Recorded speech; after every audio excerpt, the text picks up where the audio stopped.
All right, welcome to Old World Gaming. This is episode 4 of the Boingrot Bounderz, or the Squig hoppers, or whatever we want to call them.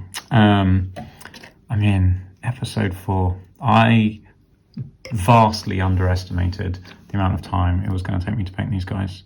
Although I am actually very pleased with how the yellow came out. It came out a lot better than I thought it was as I was doing it. But man, that last episode was 6 hours long. Hopefully this is going to be nowhere near 6 hours long. I mean, like every single episode, I've been like, oh, I'm pretty sure I can finish them today. And then it's just taken ages. So, okay, let's have a recap of where I think we're at. I think, I haven't painted their eyes on the actual goblins. I think I have got a few little bits on the actual goblins. So this guy, he's got his bandage on his nose and his eyes, obviously. I mean, I can leave that brown, that's fine. Let's go guy by guy. I probably should paint these spikes, like metal or something. So I should do that. But that's the only thing on this guy. It's the metal spikes. Yeah, okay, that's good. This guy's got like some metal nails. So we can paint that. And I'll probably leave those studs. I think I'll just do the nails. This guy's got horns. Now, I don't think these are meant to be like real animal horns, because the reason I say that is because look at this one. It's bent like it's a metal horn that's been bashed on something and got bent. You couldn't do that. Well, I'm assuming you couldn't do that with a real animal horn. Do I paint them? Do I paint them like real horns, or do I paint them metal? Let's do metal, because I'm doing metal on the other guys. Yeah, we don't need to do any more horns. Well, I was going to say we don't need to do any more horn colours, but that skull on here is bone colour. So we are going to need to do some bone. So yeah, these two, okay, yeah, so the bases, we also need to do all the bases. These guys have got bones and mushrooms and stones on. But on the actual guys, we'll do his horns metal. Let's do that. He's got a clump of mushrooms there, a mushroom stuck on the end, and some stuff wrapped around it. But that's, so horns, mushrooms, and that bit of string, strap, leather, whatever it is. This guy's got spikes, but that's it, so it's good. This guy has nothing to do, because I already did his strap brown. That's beautiful. Okay, he's got nothing on the goblin to do. Obviously he's got his base, but I think we'll tackle the bases all at the same time. I need to sort out that if I want to leave them the cloud black. I think I do want to leave the cloud black, like a black spore cloud. So he actually doesn't have anything on goblin side, so we can push him over there. This guy, we need to do his eyes. Okay, just his eyes. But that's cool. And then obviously the bases, the stones are just going to be grey, so that's fine. This stalagmite, it's just going to have to be grey as well, I guess. Will it look any good grey? I don't know what colour it would look good. I probably can't get away with leaving it black. Yeah, I'm just going to have to paint it grey, I guess. It doesn't look like a stone. It is a stalagmite, but these guys are definitely not inside a cave. I don't know, it's probably going green. And see how bad it looks. This guy's got mushrooms on his base to go with the stone.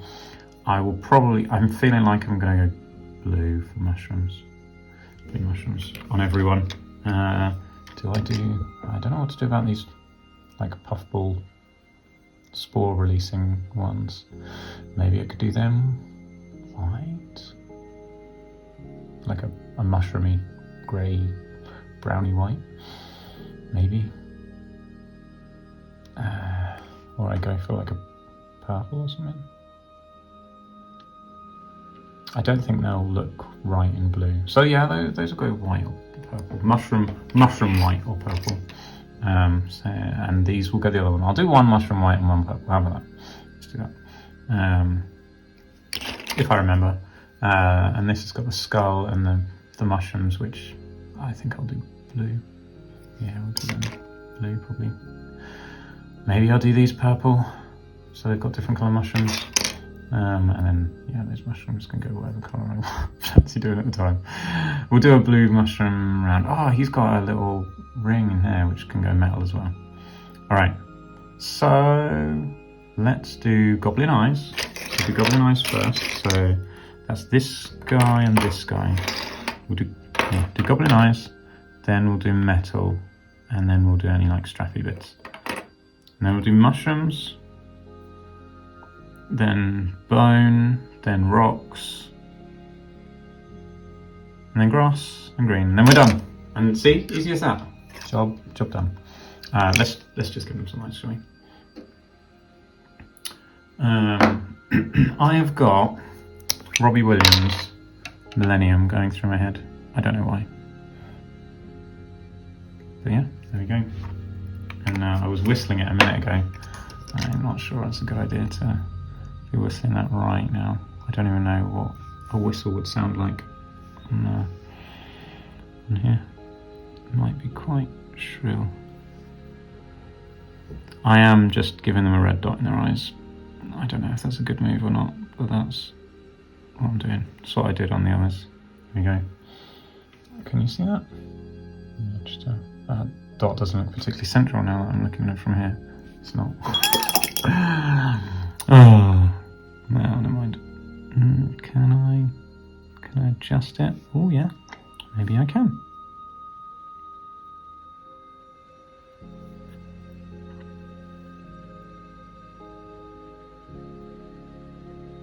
Concentration that's going into this. Okay, does that look better? It looks duller. Like if you can even see it. I can see it. You see that eye looks fine. That eye, okay. I might have to try and put a bit more this time in the right place. Can you see like the crater that I've made in my paint? Like mining paint, because it's old. I mean, this eye actually looks okay from in real life. But just so the camera can see it. There we go, that must be a bit better, surely. I don't know. Don't know if you can see it properly. Yeah, kind of. Yeah, there we go, that's the best shot of his eye. Yeah, his eyes look fine. Right, it's that guy. And then this guy, I think we need a little bit more paint.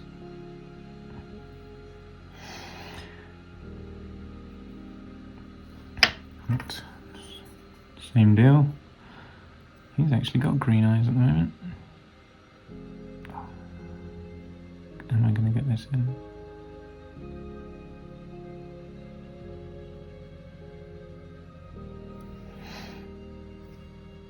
Yeah, that looks alright. Kind of. Does it look alright? Yeah, it looks okay. How am I going to reach the other one? There's a lance in the way. Who put that lance there? Surprised it was me.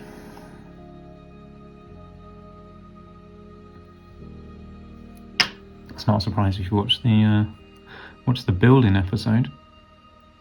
That was definitely me. Ah, so this is episode 5, including building.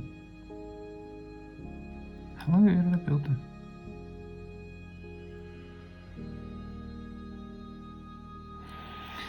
Yeah, we reached it. Woo! It's got his eye. It's rendering green on the... Wait, is it? I have painted... Yeah, it just looks green on the camera. Or certainly from... So I noticed 2 things. One, what I can see on the phone screen isn't necessarily the same as what you can see when you watch the video. So, yeah, his eye almost looks green on that side. On the screen on the phone. But I think when it's on the YouTubes, which is when you're watching it, it won't look. So like this yellow on here, the yellow highlight, in real life, it's quite a subtle highlight.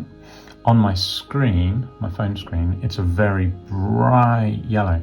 But I think by the time that you're watching this on YouTube, it'll be much more subtle. So these 2 highlight lines here are like really shiny on the phone. But actually in real life, and I imagine when you're watching the video, they're just quite a subtle highlight. So yeah, there we go. So the yellow has actually come out a lot better in real life and how I think it will show than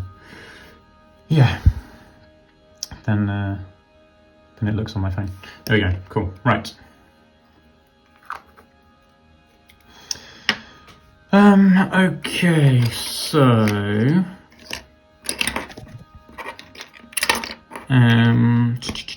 what did I say next? Metal. We are doing metal. As Tenacious D would play the metal. I feel like we've had that conversation before, or certainly in one of my videos I have definitely mentioned the metal by Tenacious D. They are currently, well, are they currently?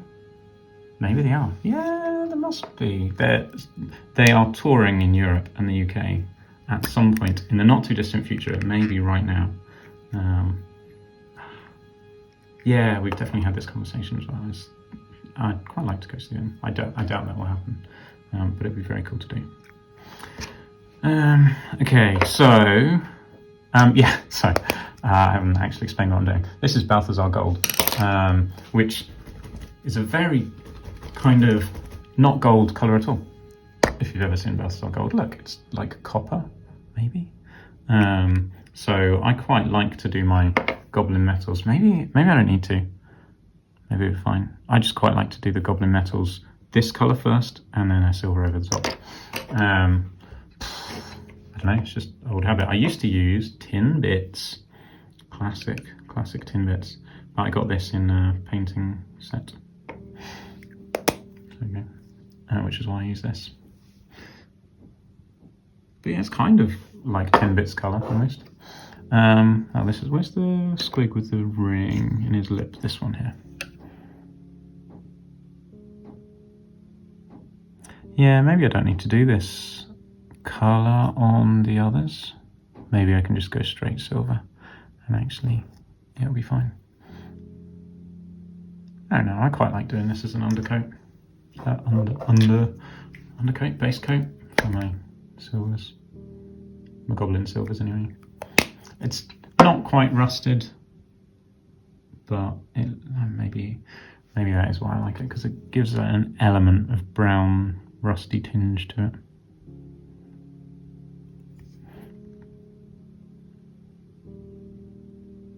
I'm not suggesting by any means that this is the right colour to use. This is just the colour that I have. So yeah, I've not done any I haven't picked it out because I've got a massive line off of paints. It's just this is the browny shiny metal colour that I have. I also got metal on his lance.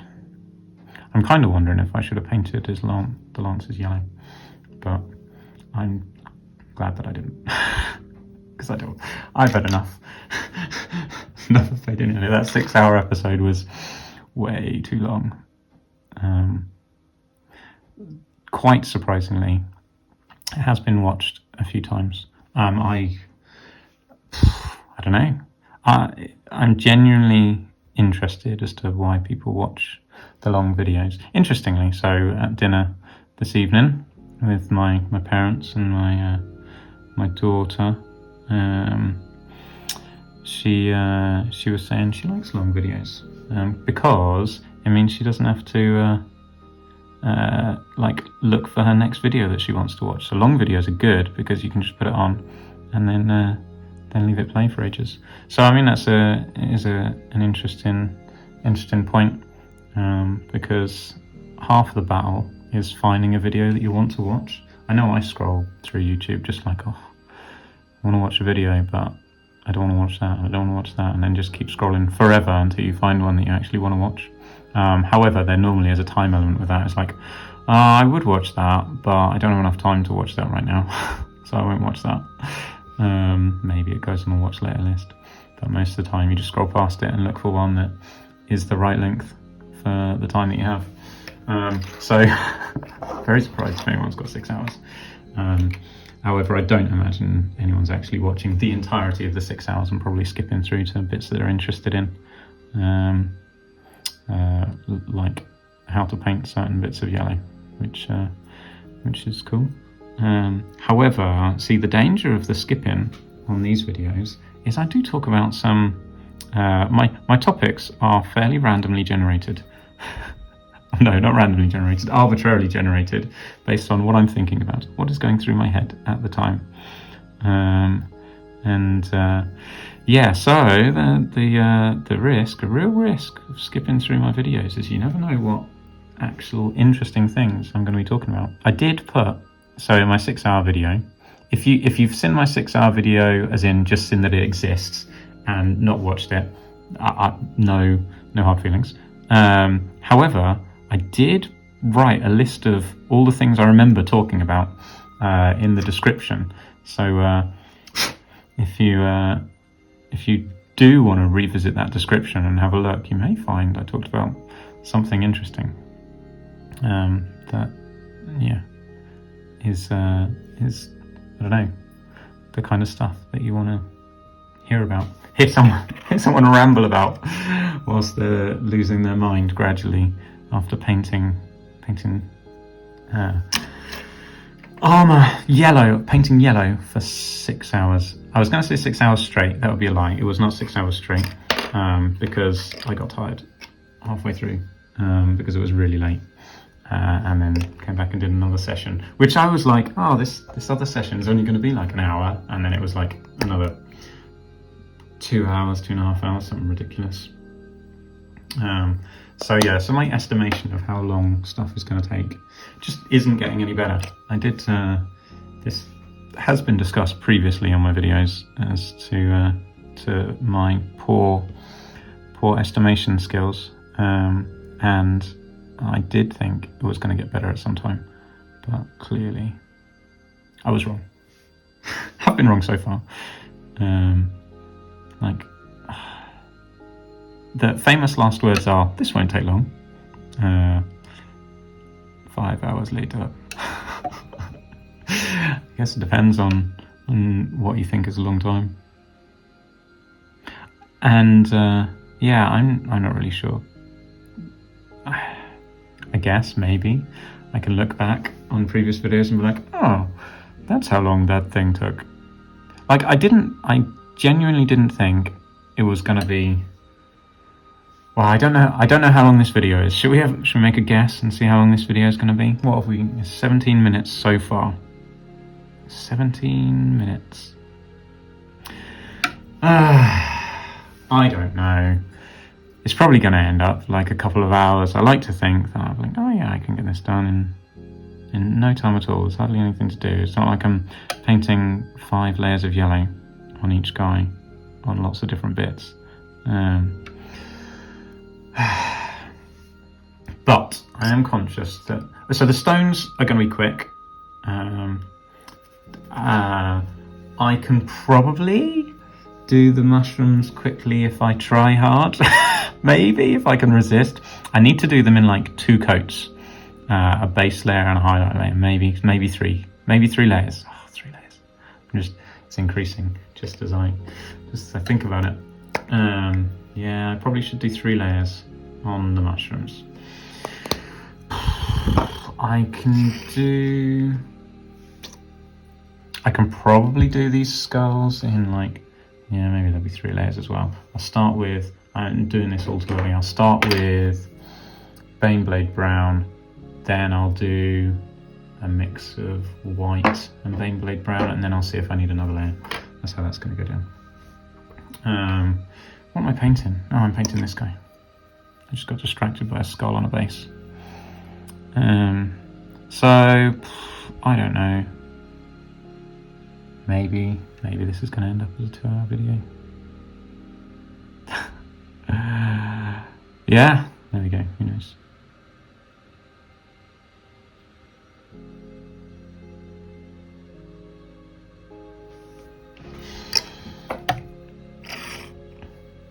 So,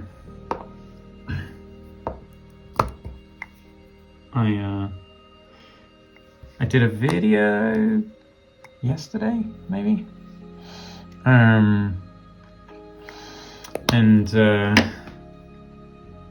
on the battles, I called it legendary battles of the old world, something I can't remember. Legendary battles, maybe. Battles of Legend. Is that what it was? Battles of Legend? I think that's what I called it. Battles of Legend. Because they didn't... so, it's the... in the rule book, for all of the pitched battle scenarios, they've got a little lore, little story narrative behind them. So I was like, you know what? I should do that as a lore video. But yeah, it didn't... what did it... The title was like, Playing Battles in Warhammer, or something like that. I was like, I'm not using that as a title. For all the... I guess because that's what the section is in the rule book, because it's about how to play the scenarios. But all we were interested in for the lore podcast was the narrative lore that they put with each of the scenarios. If you haven't checked out the lore podcast, check it out.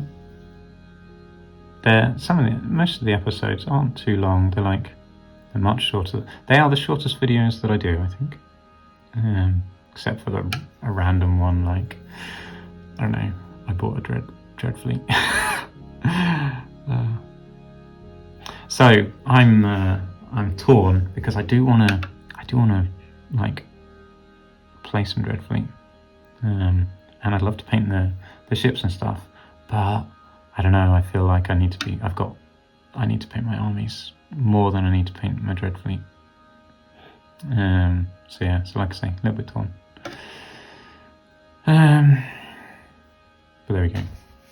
Right, he has got all his metal done. The metal is done. This guy has no metal, this guy has no metal either. Alright, cool. So, let's do... Where's the... Oh, there it is. The metal.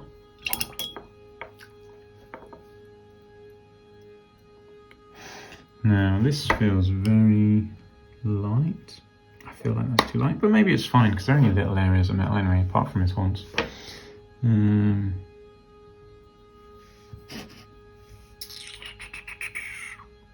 So the metal I used to use wasn't my favourite metal wasn't chainmail.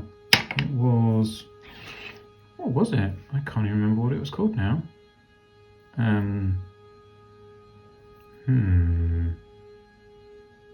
Oh, what was the old metal? There was a metal that was one darker. So you had mithril, silver. That was the light one. You had chainmail. That was the medium, and there was one which I can't remember what it was called. I mean, it was my favourite one.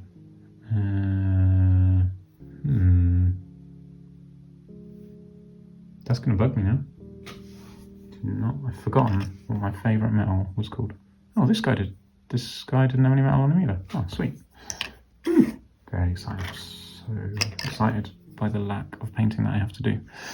This is very good. Right. Pop that on the end of these. Yeah, I didn't need to do another one. Was it Lead Belcher? Or is that the new one? I feel like that might be the new one. Yeah. I feel like it's iron something, but it might not be. Iron Breaker wasn't a metal, was it? I didn't think. Oh, what was it? Yeah, there we go, that looks fine. Great. This is excellent. Very, very pleased with this progress. We've painted the eyes, we're doing the metal, which will be done very quickly. And I'm annoyed that I can't remember the name of the metal I used to use literally all the time.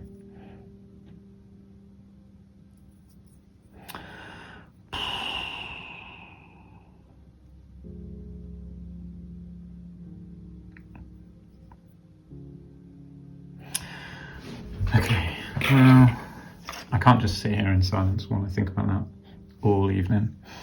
What is the time now? The time for me is 8:25, and we are 25 minutes into the video, so clearly we've been going for 25 minutes. Why did I just say that? No, what I was like, we started at 8, and that was where my mind was going. So yeah, so we started at 8. Let's see how we go, I guess.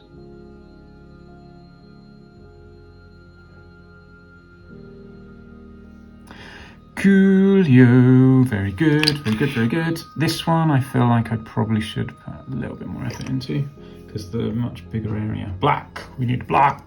Black as the night. I don't even know where that's from. Right. Okay, so we got a little bit darker now. Yeah, that's gonna bug me. Not knowing what the dark one was called.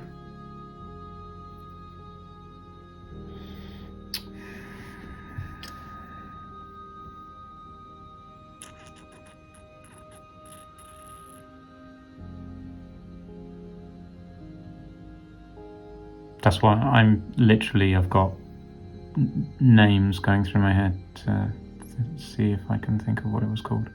I genuinely can't remember. That's either because it's been a really long time or because I'm getting old. But I don't think I'm forgetting stuff. I'm not that old.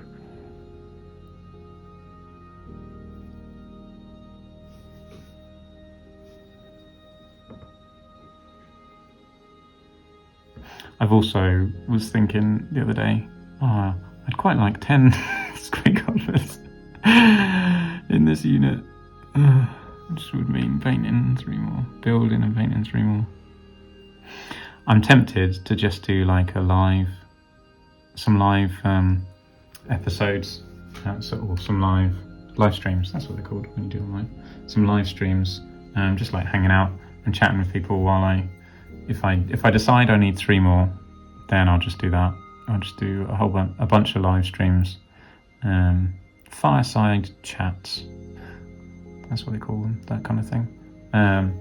Building and painting my 3 squigs to join this unit. If I do decide that I want to beef the unit up a bit.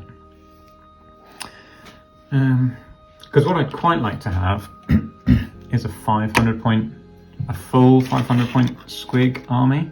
Now I know technically you can't have your general on a Squig because he's a loner. What do I care? It's not like I'm using it in a tournament. It'll be a fun themed little army to have a Squig army. This is me bringing all my Squigs over. And my core units, I'd still keep it all legal apart from the fact that my general would be on a Squig. My core units would be Squig herds. And so then this would be the army. Would be these guys. Oh, I've got it the wrong way up. Wait. No. Wait, how am I going to do this? Yeah, it is going to be like this. Okay, you know what I'm doing. Because my screen's not rotating, you see, which made me think I was holding this the wrong way, but I'm going to have to rotate the screen when I make the video. Anyway, those are my problems, not yours. So yeah, so these guys, plus a couple of units of Squig herds, I think, would be a 500 point army? Yeah, 500 points? Yes, that's 500 points. All right. Yeah, because that's about 100. These guys are about 100. 1, 2. This is about 100, 3, and then 100 each for the Squig herds. Yeah, so 500 points. That's a cool 500 point army, right? A Squig herd, Squig horde, and Wallopers Gollopers. That's what I called them. And that can be his little horde. And in non-500 point games, they'll just, why am I moving those away? I'm painting them. They'll just be a section of a larger army, a warband within a war. So I feel like that's nice and thematic. So most of the time they wouldn't be used, Walloper wouldn't be the general anyway, so I feel like that's fine. What was I doing? I was painting this guy and then I got distracted. I'm getting paint all over, just getting wet paint all over. Right, I'm pushing them back out of the way. I don't even remember how I got into that conversation. Oh yeah, because I said I might want 3 more guys. Because I think, well, unless I make bigger Squig herd units. Yeah, I don't know. Who cares? In It's all in my head right now, and it's not even a thing. But yeah, I would quite like to do a Squig herd warband, which is Wallopers warband that joins forces with other warbands when they become a war. That's my theory anyway. Alright, there we go. Beautiful, he's got his horns done. Wonderful. Don't they look lovely? Ish. Yeah, that's fine. I think that's fine. That'll do. I'm content. I'm telling myself that, oh, this guy has got the, yeah, he's got the ring. Let's give him his metal. Every time I say that, I just have the Tenacious D metal riff go through my head when I say metal. That's the only way you can possibly say metal. Right, strappy bits on these boys. I'm just gonna cheat.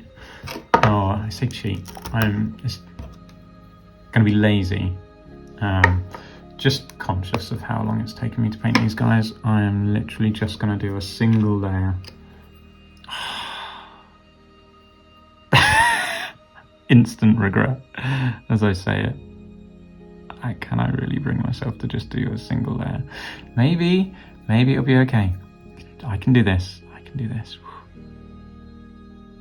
It's I saw it on I can't remember, a video. Yeah, it was a video I was watching. Whose video was it? Someone painting Bretonnian army, and he said something to the effect of it's hard dumbing down your painting skills, painting stuff not to the best of your ability. Sometimes that is true. Sometimes it's okay, because I like go into a unit knowing I'm just painting these quick. They don't have to be to the best of my ability because I just want something quick. These guys, that was kind of my intention, but I also wanted them, they're not quite rank and file, like they're not a mass troop. There's literally only 7 of them.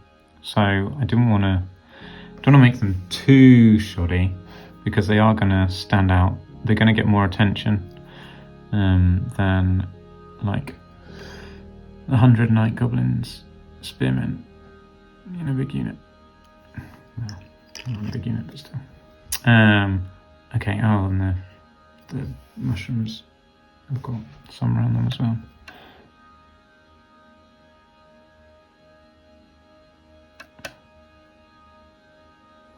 I feel like I probably should have painted the mushrooms before this.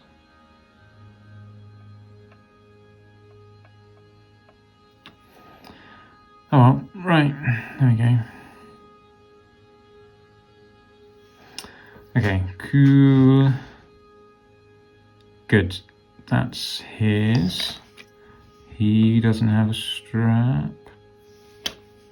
Those guys are done.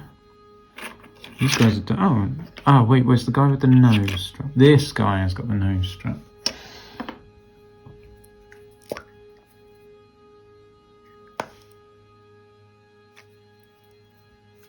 Same deal, although this guy has already had brown on his nose strap because I painted everything brown apart from the black bits, didn't I, earlier? Or on a previous episode.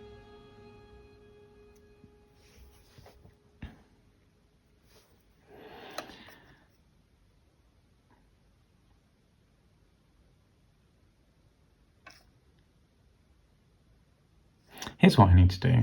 I need to have a list of things that I want to talk about during videos. Just make a big old list so that when I'm like, when I've dried up because I'm tired and my brain's not functioning so well, I should be like, oh, look at my list. What does my list tell me that I want to be talking about? I have not made such a list. Well, here we go. How about a shout out to Adamski, who just subscribed to the channel. Thanks, Adamski. I appreciate that. Maybe I should do that every time I notice one and I'm in the middle of a video. I guess I kind of do. Maybe. I don't know. I don't necessarily have... so I've got my computer on in front of me. I don't necessarily have it on. Or... yeah, and when I'm watching? Not when I'm watching. When I'm making videos. Not necessarily that well prepared, but Adamski has subscribed. I appreciate that. Thank you.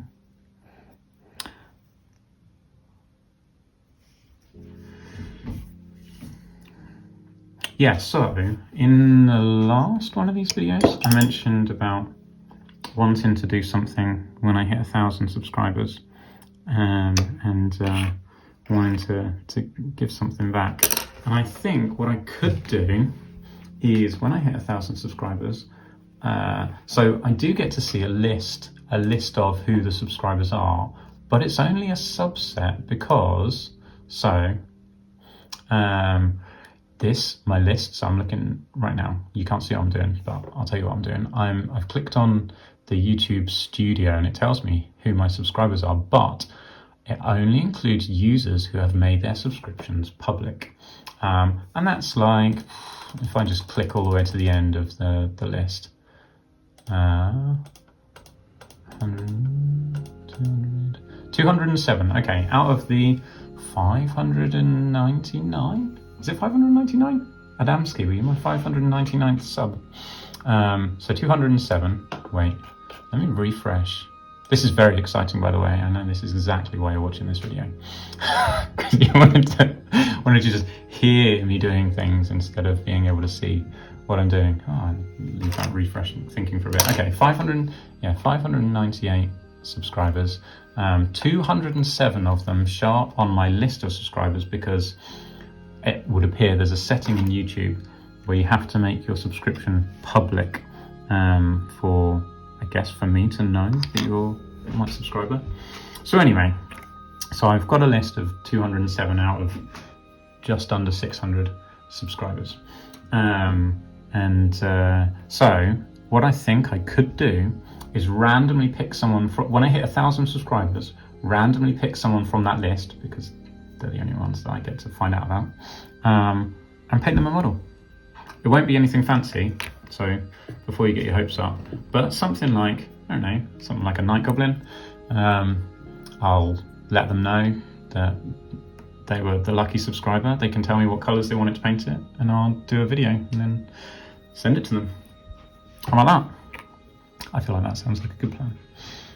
Whether it's a Night Goblin or Dwarf or I don't know, whatever I've got that I can do.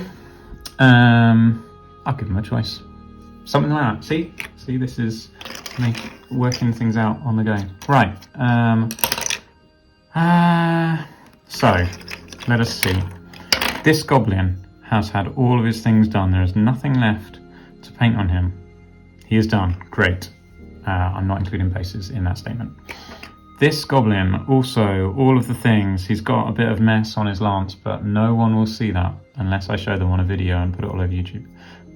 He's got some brown on there, but no one's ever going to notice. We'll just say it's dirt. Okay, this goblin also done. Beautiful. This goblin also done, except for a mess on his lance. It's dried blood. Okay. This goblin, he looks great now. He's got his eyes and his bandages on his nose. I'm very pleased about that. Okay, cool. Great, done. This goblin, he's got his nails done. Happy, done. This goblin, I didn't have to do anything today so far. Done, great. This one just needs mushrooms. Okay, so it looks like we're doing mushrooms next. Mushrooms. Also, I've noticed, is that, no, that's, it's basically dry. But I've rubbed some paint off of his toenails. And they're looking a little bit red, actually. I don't know why, maybe just rubbed. I've got no idea why. Too much rubbing with my fingers. Yeah, so I mentioned this in the other video. Oh look, I've rubbed the yellow off as well already. Just the way that I'm holding him. What happened there? He's got stuff on his mouth. But yeah, I've rubbed, you can see the black, well, you might be able to see black showing through there, and I've rubbed off just my fingers holding him, rubbed on his tail. Yeah, my fingers clearly are very abrasive. But yeah, or I just like hug them too much with my hands while I'm painting them. I've seen that Games Workshop do like a thing you can hold while painting them, but I like to hug my miniatures. Clearly that's a bad idea. There we go. Right, we'll go for blue mushrooms, and let's see who wants blue mushrooms. He's having blue mushrooms. This guy is the same. Oh, so he's gonna have blue mushrooms up here, purple mushrooms down here. So this guy can have blue mushrooms down the bottom. Okay, and then this guy has got mushrooms, so they can be blue as well. I think most of the mushrooms are going to be blue. This one might as well have blue mushrooms, which means this one gets purple mushrooms. This guy can have blue mushrooms, and this guy doesn't have any mushrooms. No mushrooms. Okay, so 5 guys that need it. What needs blue mushrooms? Where is my blue? There's a blue. This, I mean, my crag blues. Fine. It will do. This is the only blue I've got up here, and I'm not wandering around looking for blues. So, see, we have 2 rooms that have Warhammer in. My son is in the other one, currently playing Roblox, so that would be a noisy room, which is why I'm not in there. So yeah. Okay, so let's do some blues. How? So if we say, I mean, what this? What do I think of this? It's kind of grey. Is that the kind of blue that I want? What's this? This blue is probably too blue. Maybe this is the right kind of blue. So, like, if I did that in 3 layers, I need some white mixed into this, and maybe a little bit of black. Do I just do this colour all over to start off with, and work up from there? Maybe I use this as the base. All right, let's try that. And, I mean, what have I got to lose? Basically nothing.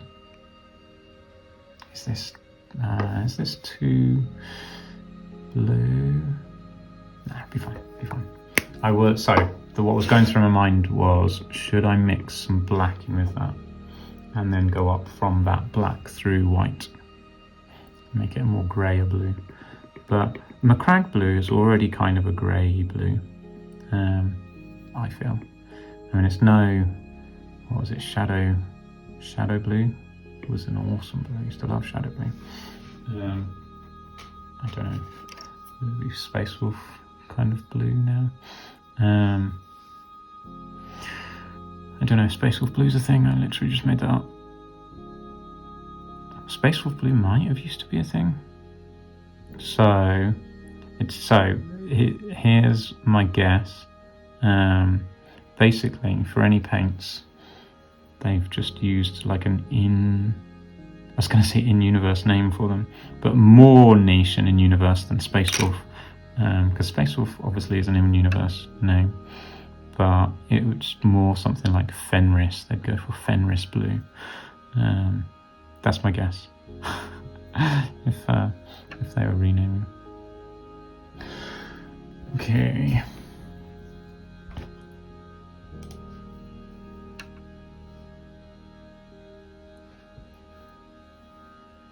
So, I did a little short video. You may well have seen it by the time this comes out. Probably, yeah, you definitely. Well, if I can. So anyway, I've released it. So I imagine you would have done. But currently, when did I release it? An hour and 20 minutes ago. It's on 111 views. It's just a 9-second short of me. If you watched the previous video, you'll know that during it, I shook the yellow, but the yellow lid wasn't put on properly because I had just used it to mix something up, and got yellow everywhere. So, but that video seems to be doing quite well. A little short. I love a good little fail short. It's funny to me anyway. So yeah, what are the other fails? When I dropped Dwayne and knocked his head off, and then also when I dropped Steve and chipped him. Those are my other fails so far. But I had thought about making fails of me dropping, like a montage of me dropping models, because I dropped like loads of these guys, but they're all plastic and it didn't matter, but still it would be a funny little montage, just all the dropped miniatures. But that would require me going through hours and hours of footage, finding all my drops, and I really can't bother to do that. But it'd be funny. But I'm too lazy, apparently. I'd much rather be painting models and getting the backlog down. I just want to play with all my squigs, and I am being restrained and not playing games with unpainted miniatures, because painted miniatures look so much cooler, and it's an incentive to me. I have spent many years playing games with unpainted miniatures because I love playing the games. I just love playing the games, and it's so much quicker to play a game than it is to paint models.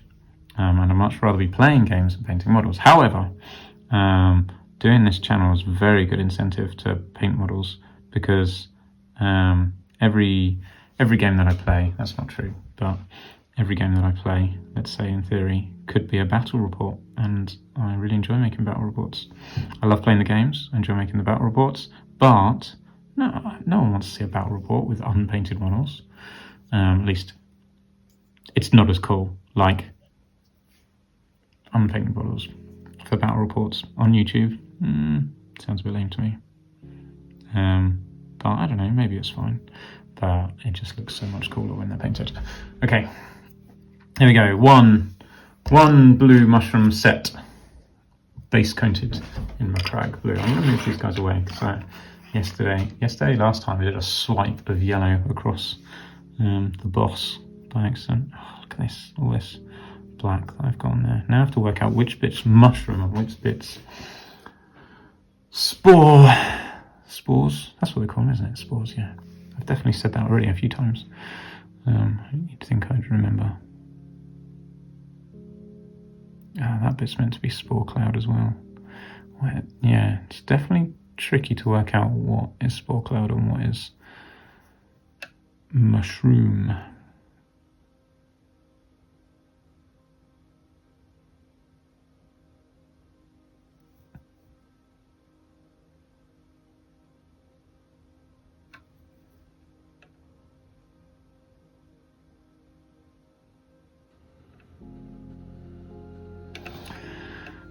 Well, this one's nice and easy. This one's just all mushroom.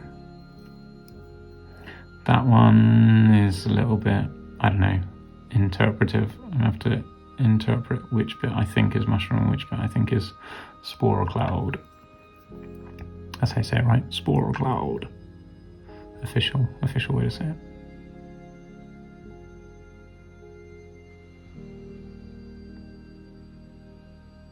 For some reason, that just reminded me of like some sort of narrator. So I've noticed recently there's a YouTube channel, and I can't remember what it's called, like Forgotten Movies or something like that. It's not called Forgotten Movies, but it's that kind of ilk. And they're making like AI, 1950s versions of movie trailers with AI. So I just watched the Matrix, 1950s version of the Matrix made with AI, a trailer. It was quite, it was alright, I guess. But it's got a narrator, and that's what it reminded me of.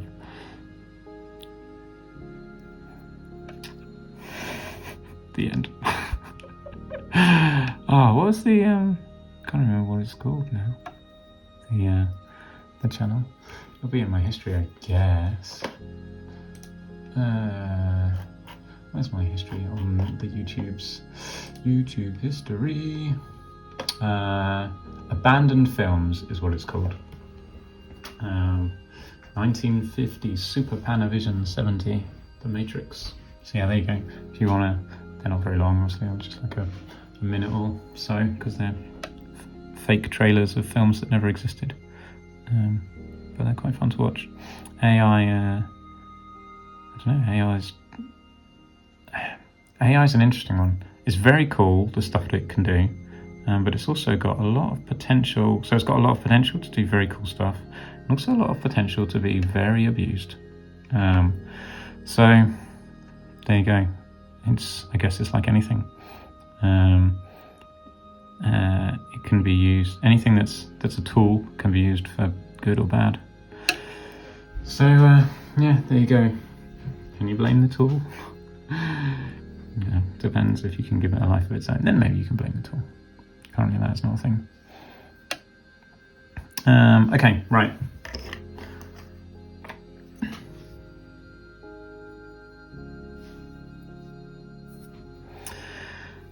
I need more paint. See, I am pleased with the progress. I feel like actually this is not going to take a lot of time. And when I say not a lot of time, I mean about 2 hours, I think is fine. So that'll be cool. I'll be happy with that. I mean, it's not taking a lot of time if I'm not knackered. Once I get knackered, then I know it's taken a lot of time. But I'm okay. I mean, I feel like there's basically not much left to do. Like, this has literally got just the mushrooms and the stone left to paint. Then I'll stick grass on and do green around the edge. Then it's done. This guy is almost done. That feels like such an achievement. I'm very, very pleased that is where we're at. Because the mushrooms and the stones shouldn't take too long. So yeah, I'm pleased. There are some bits where I probably should touch up, like you can see here, his toe. I've rubbed the paint off the end of his toe, and this toe as well, and off like bits of the red, but I'm probably not going to. Maybe I will. Maybe, okay. If I remember, when I'm painting the skulls on those bases, I will come back and touch up all the toes. There we go. That's the compromise. When I've got the paint open and I'm painting that colour anyway, if I remember, I will touch up the bits wherever I paint off of that colour. Yeah, I feel like this probably was the right colour. I think it will look okay. It felt really light, like really light. But I think it's probably going to be the right colour, the right move.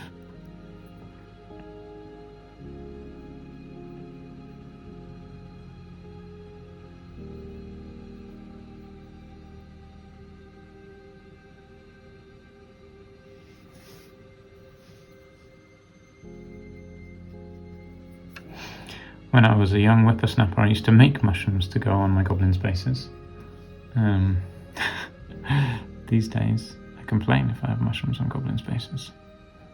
How life goes. I mean, when you're a kid, you just got plenty... Oh, no. Wait, you do have plenty more time. These days, the internet steals all of that time from the kids. That is sad. But there we go. And yes, I had plenty of time to just like make mushrooms and paint mushrooms and stuff like that. Plus, I also didn't spend anywhere near as much time painting them as I do now. So there's that. It also didn't take as long because I thought my painting was awesome. Just like I do now. Clearly, I'm deluded at every stage of my life. That's the thing, isn't it? Like, you just think. You think your painting's awesome no matter where you are. So I don't know, my painting could be horrendous. Like, you could be looking at this thinking, this is rubbish painting. And I don't think it is, but that doesn't make that true. Because like when I was a kid, I thought my painting was awesome. And it wasn't. But yeah, so who's to say it's any different now for me? Just from my perspective, it looks fine. It looks great, but who knows? I'm sure it's fine. Probably. It's probably fine. I'm sure there are... Well, I was going to say I'm sure there are much better painters watching this, but is that true? Would much better painters bother to watch this? I don't know. But let's hypothetically say there are much better painters were watching this, they'd say, yeah, this look at all these problems, all these mistakes that this rookie's making, and they'd probably be right. There are far better painters than me out there. I'm well aware of that. So, like non-metallic metals, I've got no clue how to do that, and I've never even tried. I can't airbrush. There's so many things that I don't know how to do. I don't know how to do a single source of light, like the light effects.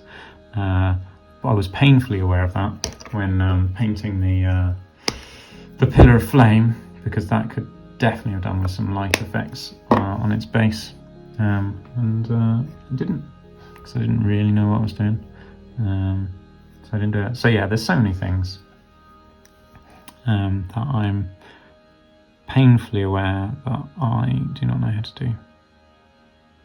So yeah, there you go. So whilst I think my painting looks great, I'm well aware that there are people who would look at this and be like, yeah, you definitely should have done this, and you should have done this, and should have done this. So there we go. But for anyone who's not them, I like to feel that there are some things that I can teach and show you better ways of doing things. At least I hope so. I hope that I'm being helpful to some people. However, you may not be here because my painting's any good. You may think my painting's naff, but actually you just like the random stuff I talk about. Maybe. Most of my stuff, I don't know. Some of my stuff is useful, some of my stuff is less useful. There we are. Right, no pressure. Now I need to think about something useful to talk about. Think. As Winnie the Pooh would say as he taps his head. I used to love Winnie the Pooh as a kid.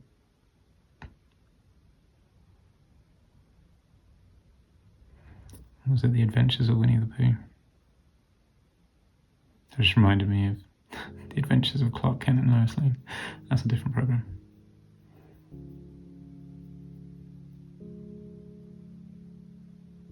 But also enjoyed it as a kid. Might be able to start giving you a gauge of how old I am. Other such notable kids programs that I absolutely loved. Thundercats. I have to definitely restrain from bursting out in song for these. Teenage Mutant Ninja Turtles. Loved it. Raphael was my favourite turtle. I don't know why. He just was. Okay, how are we looking on this? I did like Thomas the Tank Engine as well, narrated by Ringo Starr.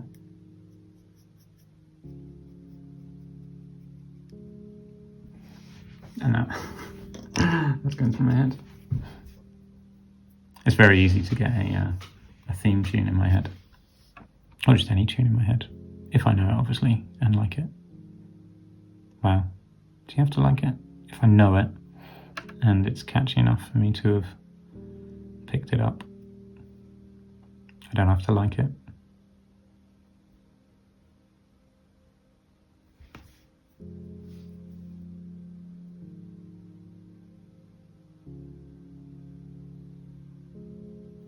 Speaking of such songs, Tenacious D's recent version of Hit Me Baby One More Time.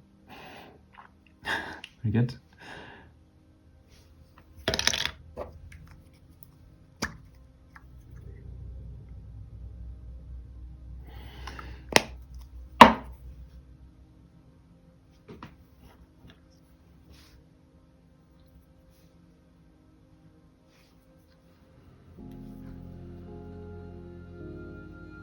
Yep, now I've got Hit Me Baby One More Time, the Britney Spears version going through my head.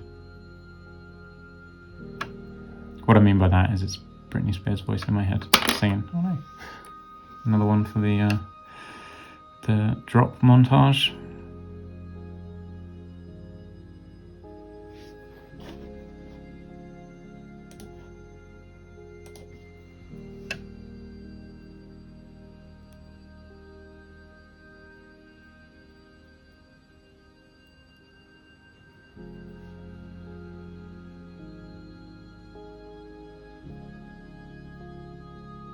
If I had enough time editing, I would put the songs that are going through my head as backing tracks, as and when they go through them. It's not happening. Okay, right, so that layer is done. Now let's mix some white in. White needs a good shake. I find this is white scar. White scar separates quite a lot. So there. Much shaking must occur.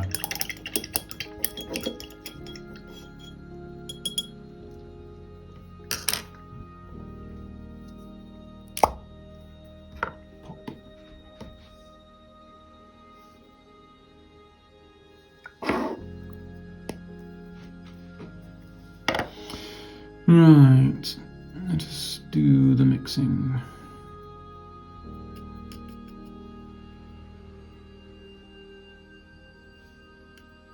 I was going to mix some water in, but this is probably loose enough for, particularly for this first one, because I want to pick out each of these individual little stems on here. And it's going to be a tough job to do. I went in far too deep on that one.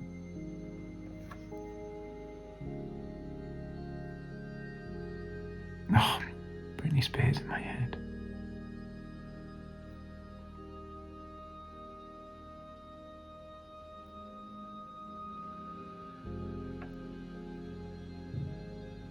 I brought it upon myself.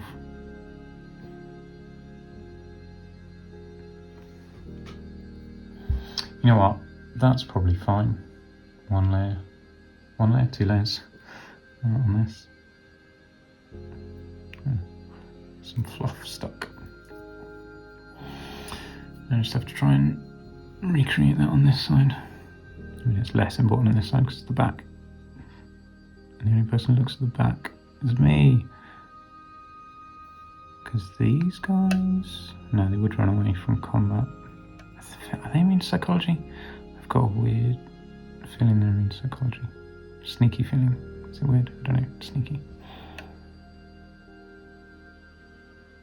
But that doesn't mean you can't break from combat and flee. Because that happened in the second game I used them in.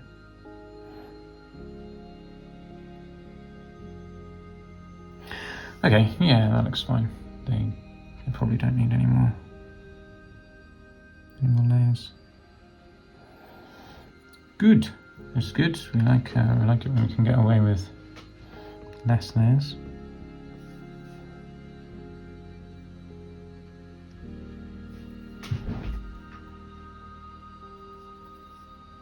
The reason I'm holding this bit here is because I'm just so paranoid now of rubbing the paint off the rest of the model. See, I feel like I've taken it off the tip of that top horn already.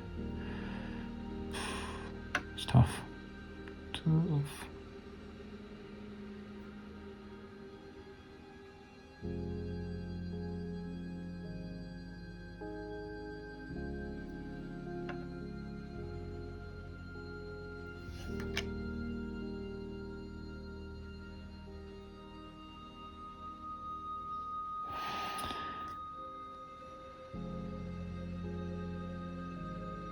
I've basically had the entirety of Hit Me Baby One More Time go through my head in Britney Spears' voice.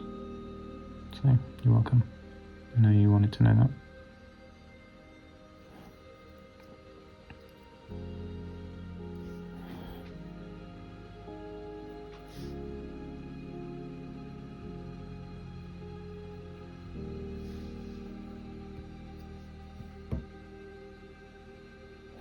I kind of feel like I just want to paint these all over and then do one more highlight layer and pick out the bumps. So that's what I'm doing.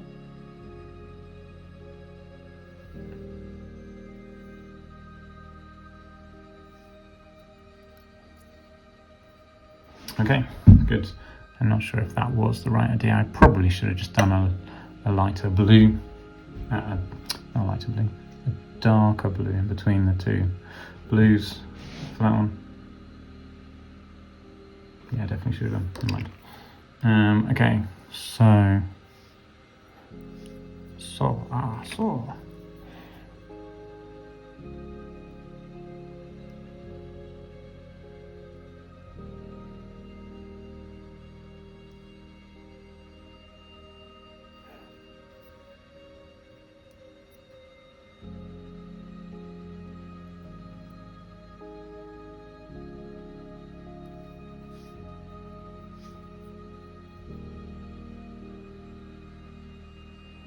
Now, another program that I really liked when I was a kid was Defenders of the Earth.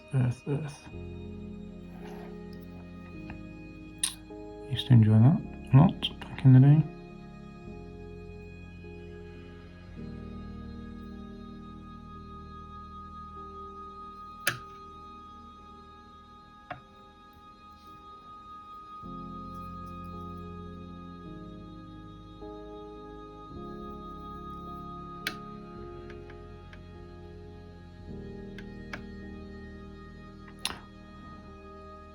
What was the Mysterious Cities of Gold?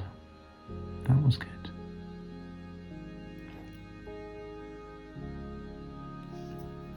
Also very good.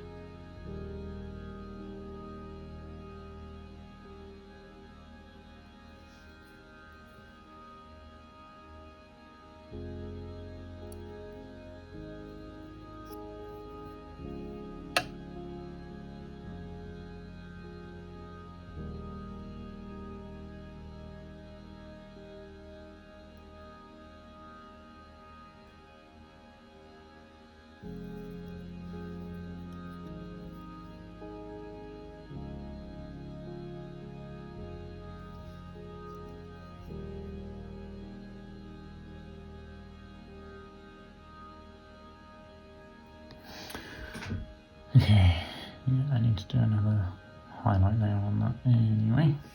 But fine, that's done. Yeah, not sure how much I like that now. There we go. Yeah, it'll be fine. It'll be fine. Doesn't matter, no one cares. Right, I need to mix some more because this is dry basically.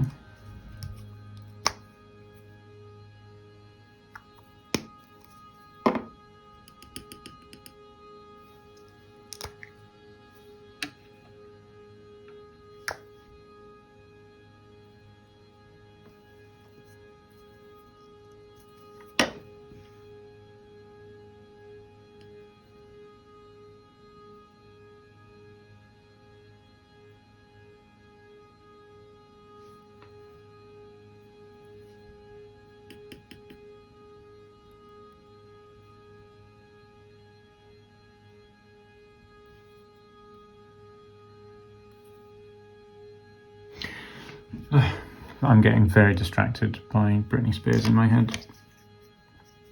Oh, all these mushrooms are still wet. Oh, wet mushrooms, dry mushrooms, so we can paint over them.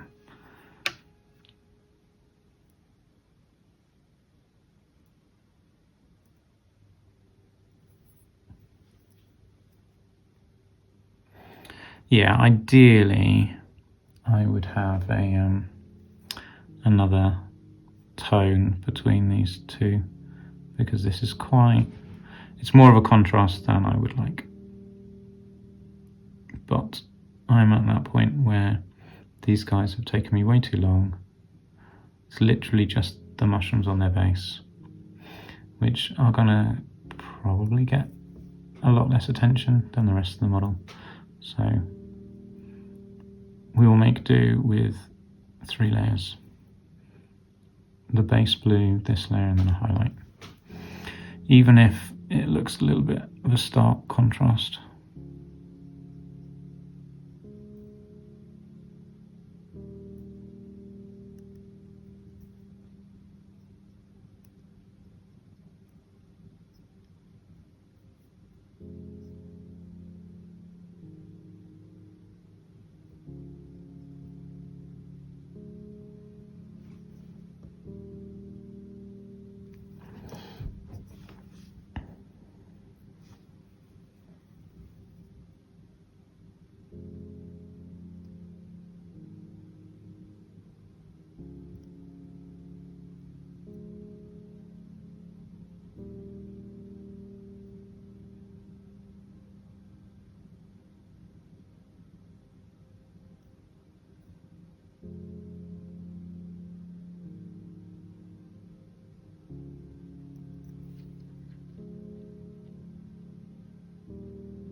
Oh, baby, baby. It's literally going through my head. Non-stop. I need to do something about that. Let's talk about something else. What can we talk about that's not Britney Spears?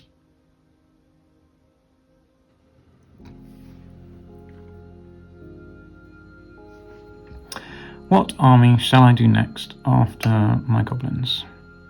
Well, I've got 1,000 points of goblins painted. I feel like I should do another army. Maybe...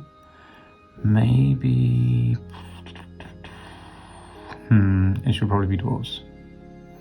But I've got enough dwarves painted right now, so maybe in the meantime, while I wait for dwarves to come out, I can paint another army? No, I mean, I could do my Bretonnians or my Khemri. Khemri would be quicker. Khemri would be quicker. Okay, so that's the choice. I think Khemri or Bretonnians. 500 points of Khemri or 500 points of Bretonnians. But Luke, why not both? Well, maybe both. Maybe both.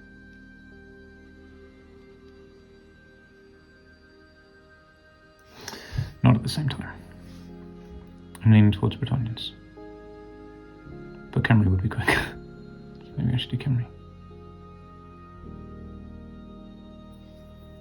I mean, I feel like... Could I do Bretonnians quickly? I don't know. I was going to say I probably could.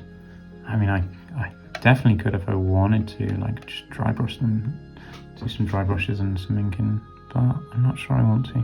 Bretonnians are definitely not the kind of force for that, except for the peasants. But even then...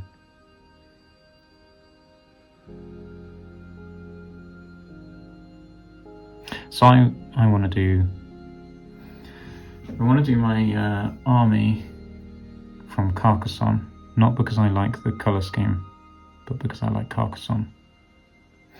So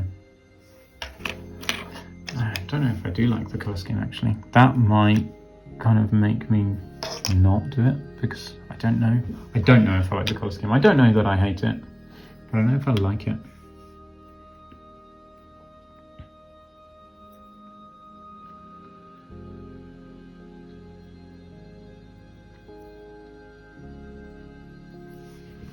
That is something I wanted to do, is talk through the online map of the old world, because the map is cool, and I've noticed some interesting things on there which may well be worth a share.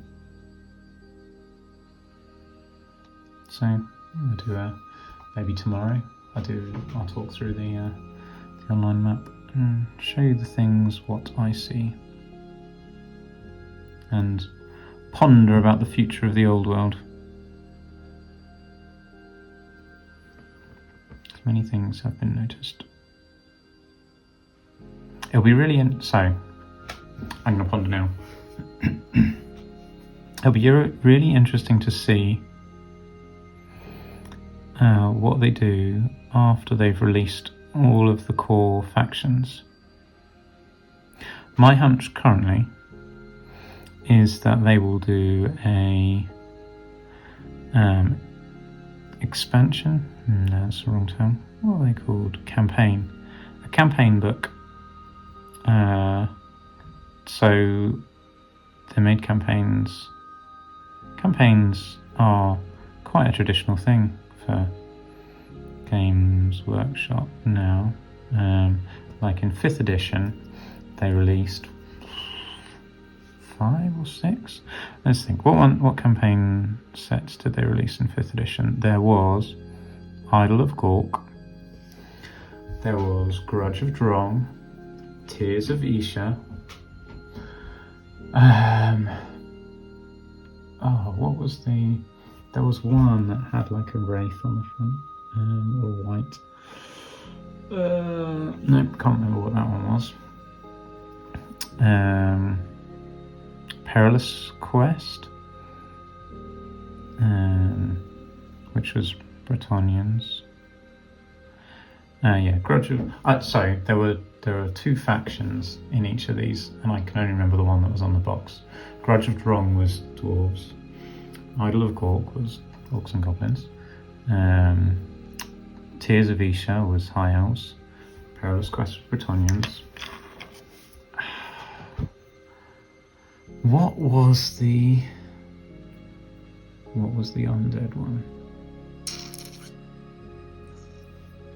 I don't know why Circlet of Power is coming to mind, and I know it wasn't that, but was it something like that?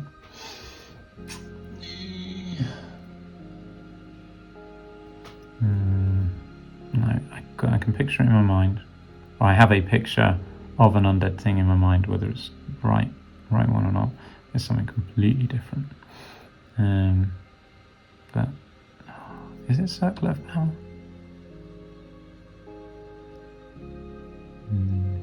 Don't know. So anyway, there was like, what was that, 5 that I've mentioned? Yeah, so there were a bunch of campaigns for 5th edition. 6th edition. No, I never played any of the 5th edition ones. 6th edition, the first one. Storm of Chaos, the first one? No, Albion was the first one. What was it called? It wasn't called Albion, though, was it? Was it called Albion? No. Shadows. Now I'm struggling to remember what it's called, but essentially it was set on Albion. Oh, what was the Albion campaign called?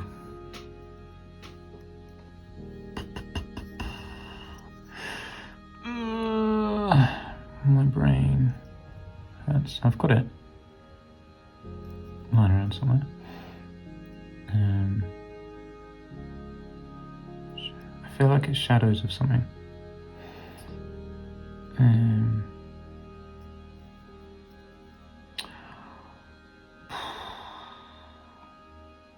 Dark Shadows? Was it Dark Shadows? Could have been the Dark Shadows campaign. Yeah. I think that's what it was. Yeah, it was Dark Shadows. Okay. My brain decided it was going to work. So the Dark Shadows campaign introduced... all it did was introduce a couple of Dogs of War units. The Truthsayer and Dark Emissary. Which could be used by any army. Now, obviously there was a whole campaign and a whole bunch of scenarios and stuff, and a new setting to play in, so new terrain kind of things, effects of the winds and magic, stuff like that. So it was like, these days it'd be the equivalent of a DLC for a game on computer, but an expansion that changed the way that you played the game, and gave you a couple of new units you could take, that any army could take, and you had to take. So it did 2 things. When you played a Dark Shadows campaign, each army had to have one, either a Truthsayer or a Dark Emissary, and then after the campaign they became Dogs of War units that you could hire for your army. Dark Emissary was a level 4, Truthsayer was a level 3, and they used Albion magic. Did they both use the same? I feel like they both used the same law. Yeah, I think so. Oh, and Fen Beasts were a Dogs of War unit as well. They might have been restricted to only being able to be taken in an army if you had a Dark Emissary or a Truthsayer, because they're essentially like elementals that were summoned. I think it was something along those lines in the law. Yeah, so that's the Dark Shadows campaign. Then they had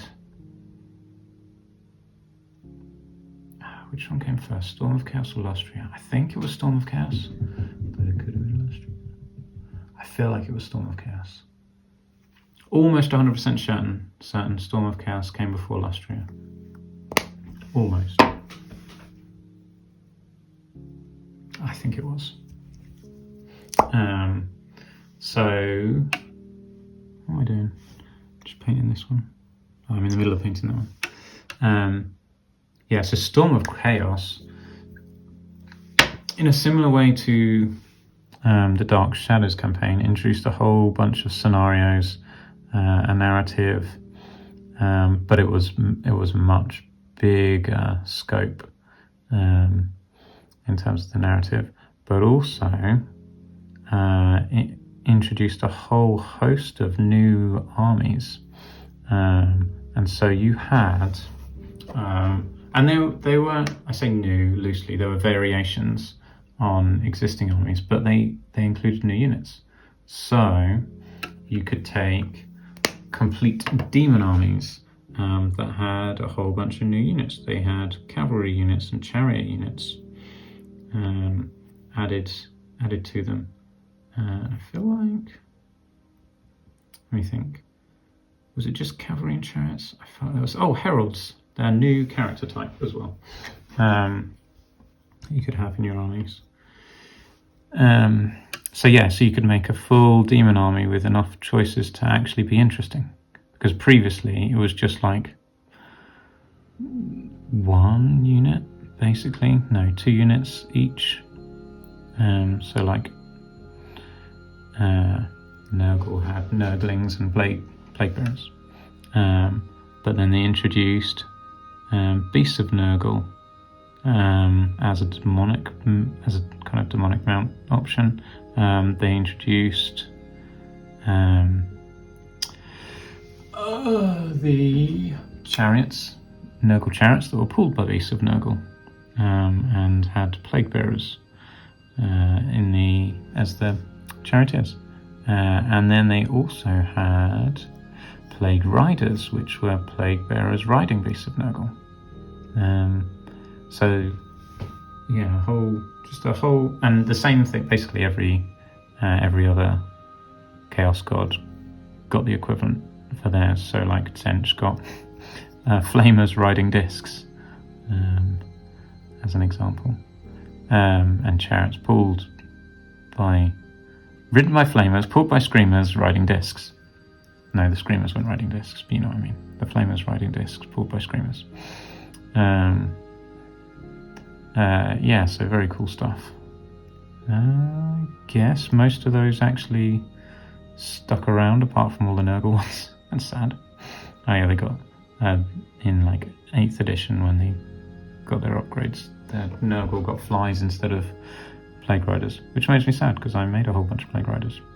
And chariots. Where'd the chariots go? I want the chariots back so I can use my chariots. Anyway, enough of that. So, demons. Demons got a whole host of stuff, so you can make demonic hordes. Chaos Mortal got new characters. You got Crom the Conqueror. Yeah, it was Crom the Conqueror. And the Flayed ones? No, not Flayed ones, that's Necrons. Forsaken, that's when Forsaken arrived, was as part of Archaon's Horde. So that was a new unit. And the Hell Cannon, of course, came out. That's when that arrived. It was the Storm of Chaos. So those are the new units for Mortal Chaos armies. And then you had Dwarf armies, Dwarf Slayer Throngs, which let you take Slayers as core units and have a full Slayer army with a Slayer King. Was it the Slayer King? I think it was the Slayer King. And that's when Mackison's Goblin Hewer came out. And the Doom Seekers came out, which it looks like they are coming back. And the Goblin Hewer and the Doom Seekers are all coming back for Old World, so that's cool. But yeah, so that's when they came out. What else? Grimgor Ironhide and his Black Orc hordes. So Black Orc armies became a thing. Excuse me. And Borgut Facebeater was like Grimgor's lieutenant, if that's what you'd call him in an orc army. Yeah,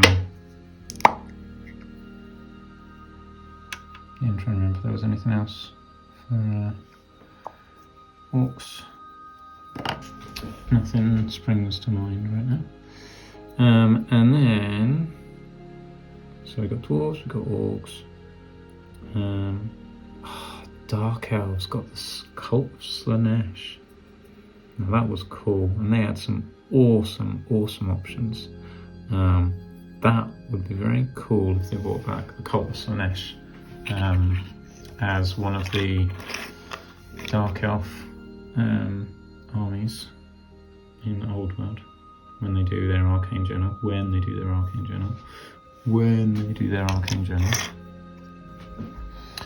Emphasis on the when. I don't know if you noticed. I don't think that's got enough white in. Maybe it does, maybe it's fine.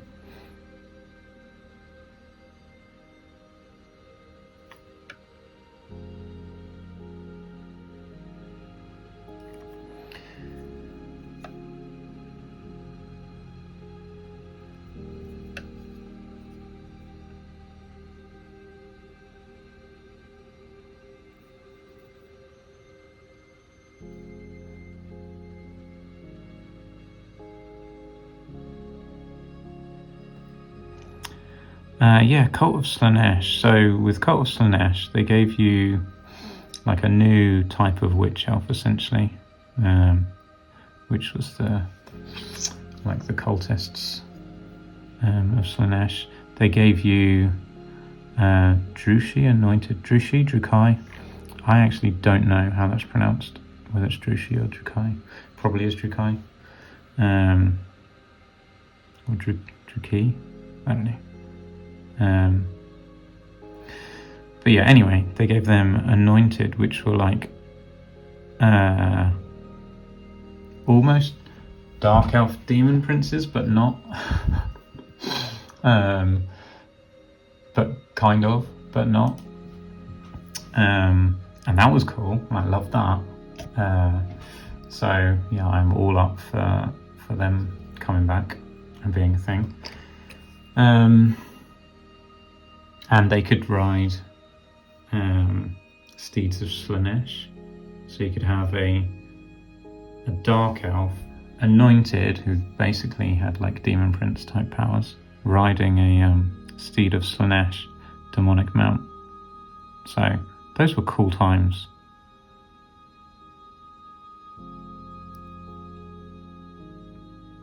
So yeah, that was good.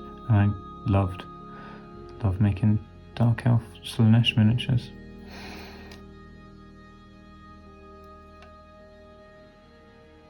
Because obviously Slanesh Dark Elves are beautiful. They go in for the beauty aspect of it, right? Just like think of, what's that prince guy who has a mirror shield? Prince, can't think of his name right now. I'm not sure this is light enough, but I think it's fine. But I think this highlight might be a little bit dark, not quite enough difference to the previous layer. But never mind, I'll get over it. I'm happy enough with them. Maybe it's fine.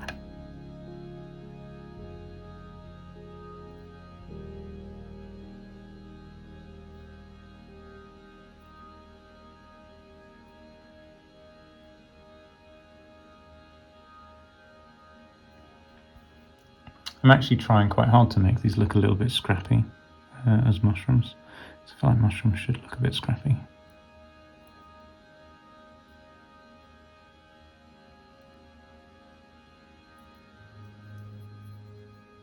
I tend to just do everything too neat normally.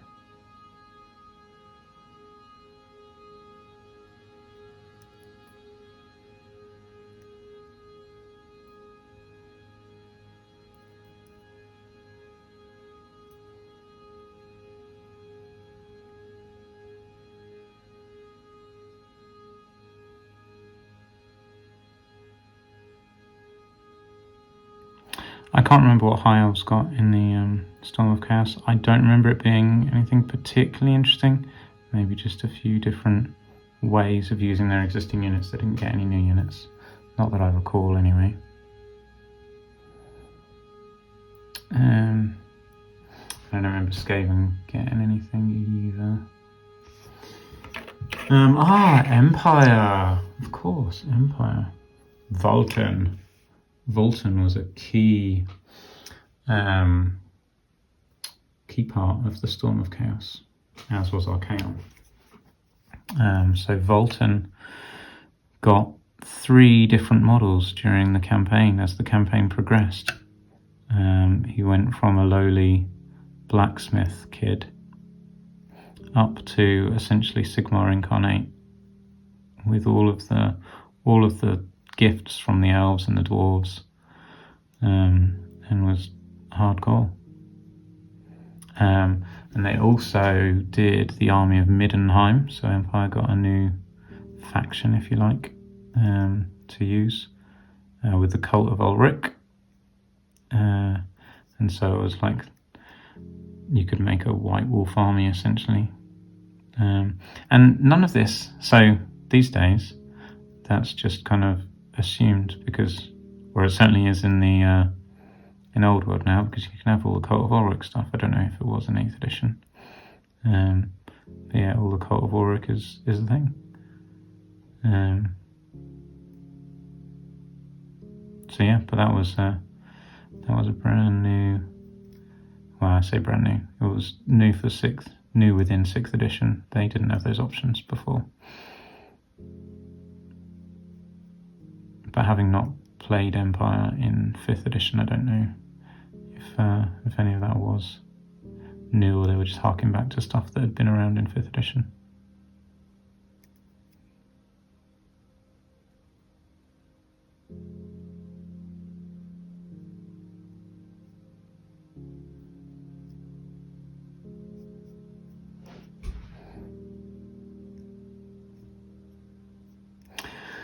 Okay, cool, mushrooms done, yay! Yeah, all of the mushrooms, all of the blue mushrooms done. Boop, boop. That's very exciting. I'm going to show you a blue mushroom shot, because I'm pleased with it. Okay, look, the blue mushrooms are done. Woo. Yay, blue mushrooms done. Right, okay. Put it back before I break something. And leave my brush in the water for ages. Okay, so now it's purple mushrooms, then bones, then stones, bones, then stones, and then grass. So purple mushrooms is the purple ones on his base, and then those there. So these are going purple. And then it's stones. And it's grass. And it's green. And we're done! However,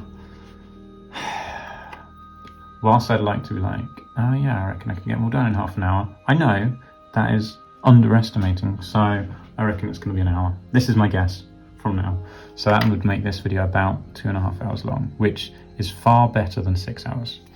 So there we go. That's my consolation, is we're not going to be 6 hours, so it's good. Right, purple, le purple. That's how you say it, right? It's definitely a French word. Just for the record, I don't believe that it's a French word. That was sarcasm. I don't know if it's easy to tell when I'm being sarcastic or ironic. So I feel the need to call that out. Right, so I think I'm going to go quite light with this purple, which means this will be a fine base. So this is a classic lich purple. Leash. I don't know if it's lich or leash. So yeah, there you go. I feel like I should find the answers to these questions. This is very, very colourful. But I feel like, you know what, Mushrooms deserve a little bit of colour.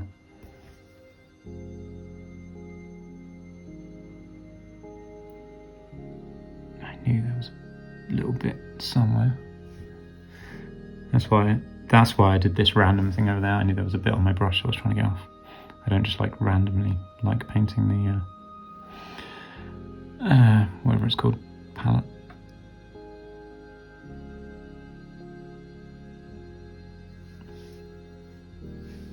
Lich or leash? What do we think? Kind of think leash rather than lich. It's probably not lick, lich, lychee.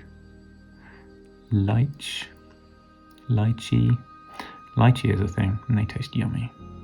Do they have two E's? Lychee. Do they have a Y? I feel like they've got a Y for lie. Lychee. Maybe they don't have two E's. Maybe it's just a Y instead of an I. Lychee. I had lychee juice, I don't know, sometime last year. And it was amazing. I was just at a restaurant and I was like, oh, what cold drinks do you have? And they went through a whole bunch of juices and lychee juice was one of them. And I was like, I am trying lychee juice. And it was amazing. It was the best juice I've ever tasted. Oops. So there you go. If you're ever at a restaurant and they're serving lychee juice, get on it. That's my recommendation. You may not like lychee juice. You may not like lychees. But if you do, if you like lychees, or you don't hate lychees, get some lychee juice if it's on offer. I've never heard of lychee juice being a thing, but I was like, I'm having that. That's very good. And I don't know if that's just because I don't get out much. That's definitely a possibility. Maybe everyone's heard of lychee juice. But there you go. I'm not a frequenter of like pubs or anything like that, so maybe they serve lychee juice at pubs all the time. Anyone who goes to pubs knows these things. Yeah. It's a random little story for you. You're welcome. Oh yeah, because of leech, lychee, leek purple. Maybe I should call it leek from now on. Leek purple. It's definitely how it's pronounced.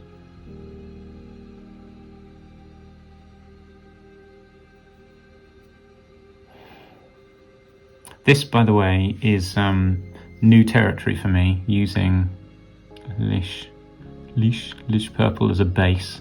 I don't know if I've done that. I was going to say ever. I probably used Lich Purple all the time when I was a kid. I can almost guarantee it, without any thought for using darker colours in the recesses. However, I'm feeling maybe I've come back full circle and now realise that I should be doing that. But I don't know. This is an experiment. That's what I'm trying to say. This is an experiment using Lish Purple as a base coat. Normally I would mix in black when I'm painting purple and have a dark, deep layer first before painting this. But I'm going to use it as a base layer, but even then it feels very colourful for a base layer, so that's why I say this is an experiment, and I don't really mind experimenting on mushrooms, but it is very much an experiment. Alright, well, I mean, you saw how I painted purple, because I painted these gums purple, and maybe I should have just done the same thing again, but I didn't. Right, so I'm going to mix in Shavty Bone to highlight up my purple, Lique Purple.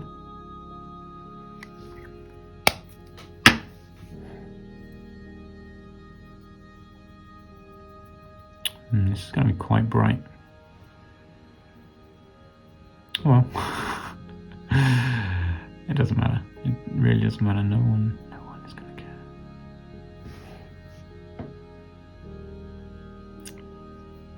I don't know if you can see that. Yeah, hair coming out of my brush. Right, which one did I do first? This one. These are going to be super, super bright. Purpley mushrooms, but I think they'll look alright. Certainly alright enough for mushrooms. Fungi.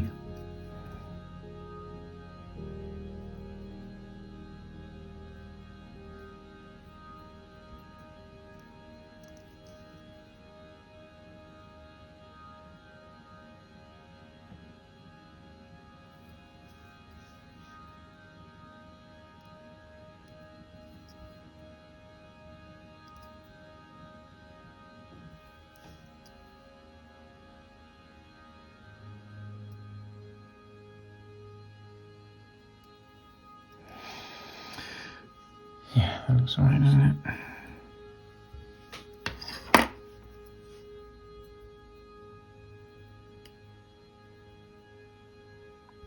I think I mixed white in for the next night. Oh, that is all very, very wet. Fine. While that dries, I will do... Maybe I'll try... This is too creamy, I think. I should use it anyway.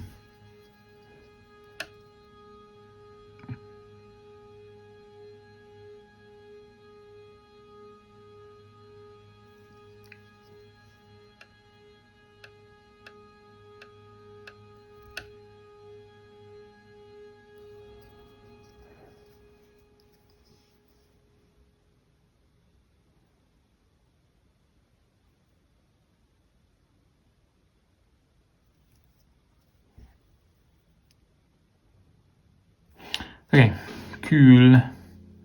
That'll do. That will do. A little black coming out. Looks all. The purple looks like it should be giving off black spores anyway. So that's good. Maybe I should quickly, while I remember, tidy up the mess up there. Just with a little bit of black to go on it.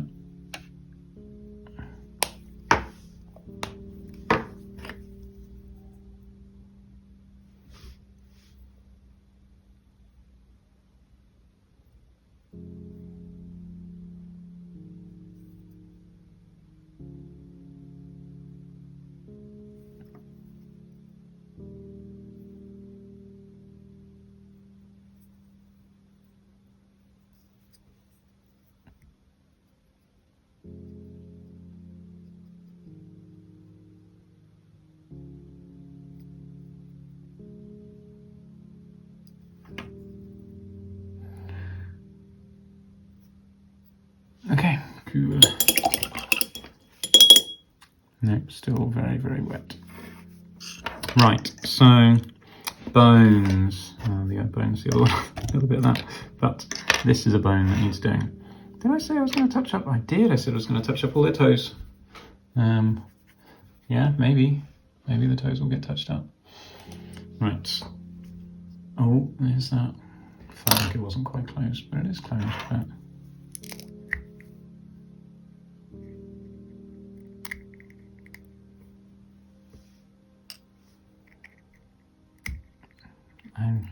I'm not a fan of the way that these will get majorly gunked up with paint.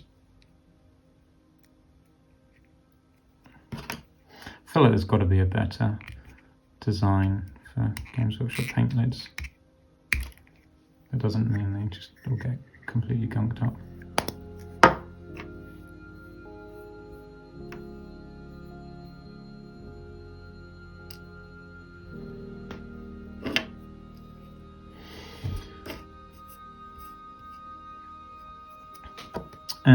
Okay, so what am I doing? Shaking the paint, trying not to get it everywhere, but it just all splurges out back.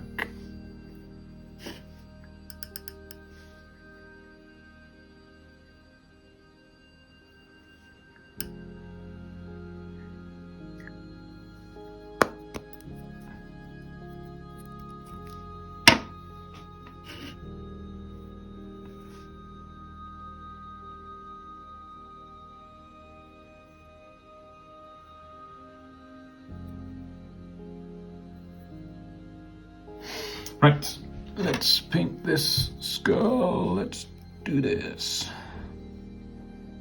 Oh, it's hard going to paint it. This is the base coat, but I'm going up light, so it's fine. It will be fine. It'll be fine. I'm telling myself it'll be fine. Doing it. You see that?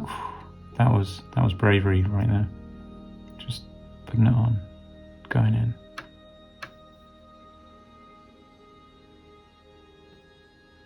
I can always, if it's not dark enough, I can always put some Angrax Earth Shade in the recesses.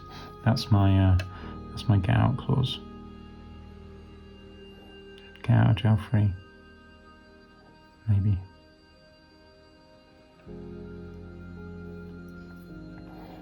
Interesting that Squigs have got like elephant skull, elephant noses in their skulls. But fine.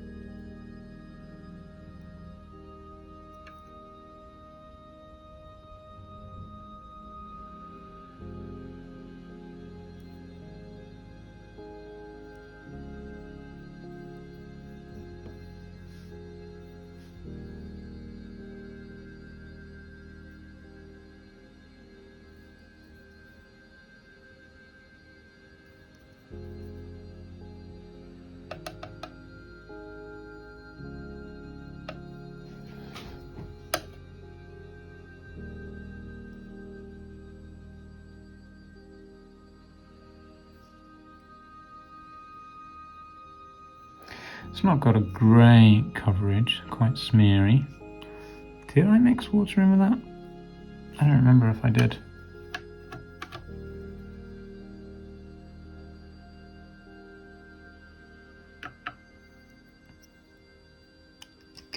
Oh no, did I just paint on him again? No, I can't see any paint.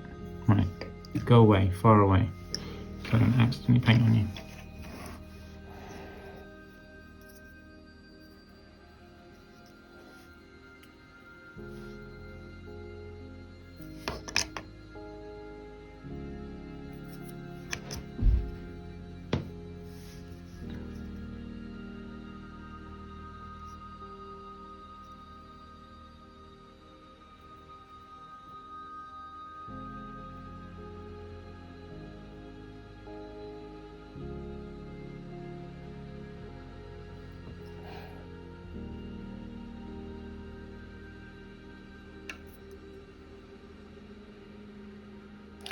Back on the Storm of Chaos topic, I don't remember the Wood Elves getting anything. Storm of Chaos. I'm not sure what else had been released, like as their 6th edition release at the time. I think they're possibly still playing with 5th edition models. That's the feeling I get.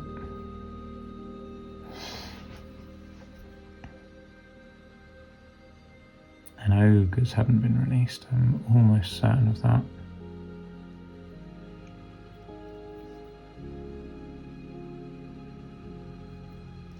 Maybe Khemri hadn't been released?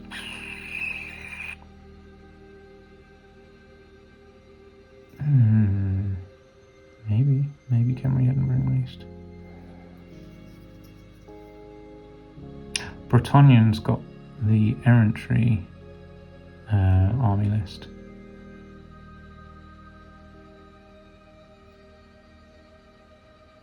Yep.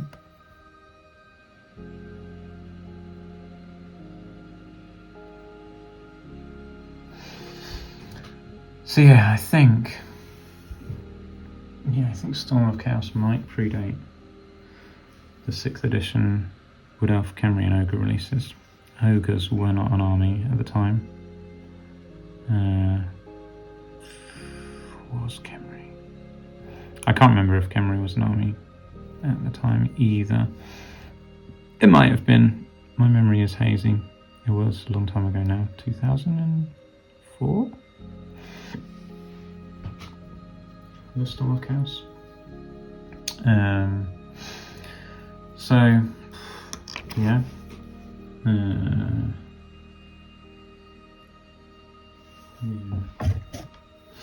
Khemri, however, the concept of Khemri came out in, I want to say 99. Warmaster came out in 99, is that right? 98, 99. And one of the two core armies, so the two core armies was High Elves and Khemri.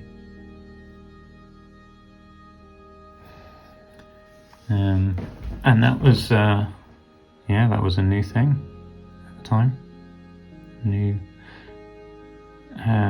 I would say a new concept. It may not have been a new concept, it may have been like in the lore, in the undead lore, about an ancient civilization of undead. But it's not one that I was familiar with. And then they brought out, because Khemri didn't have its own army in 5th edition, it was just called Undead.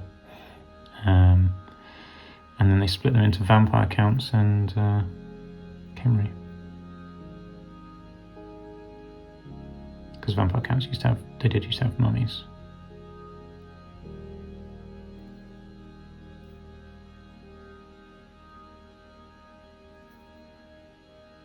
It wasn't called vampire counts, it was called Undead. But yeah, so there we go. But I don't remember if Khemri were out before Storm of Chaos. Like I say, I've got a sneaking feeling they weren't.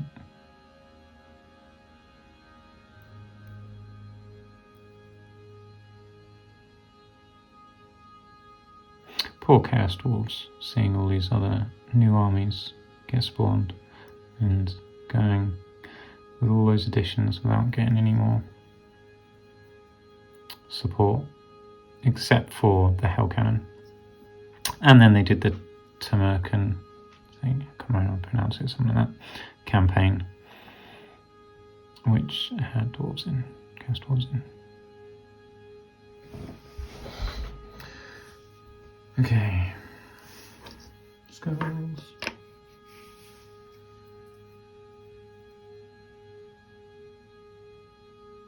I probably should be doing a lighter colour, touching up with a lighter colour. Right, while the skull's dry, can I do the purple? Yeah, I could probably get away with doing purple.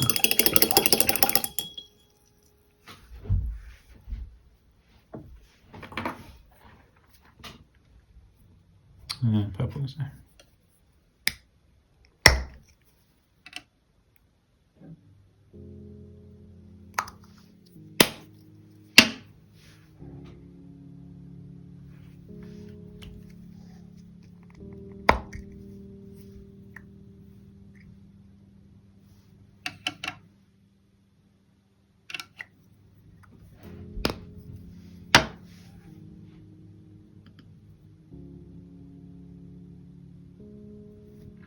Can't remember what colour, what shade my first purple layer, second purple layer, whatever layer this layer was on the other one, but this feels about fine.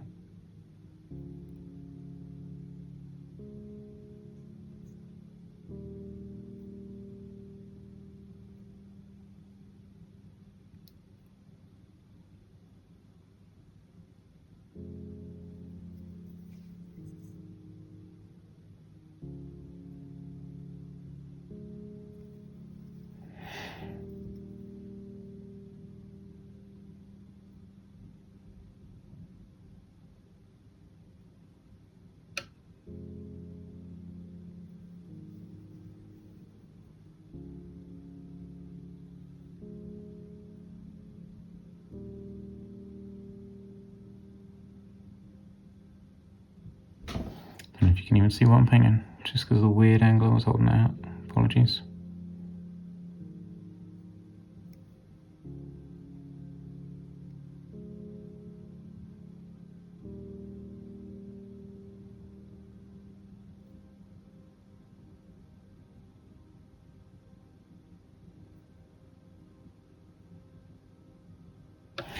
I don't know how to feel about short videos on YouTube. So the one that I mentioned with all the paint spillage, yellow paint spillage, is currently on 439 views in 2.5 hours. Which, like, if that was a normal video, wow, a normal video wouldn't get that many views.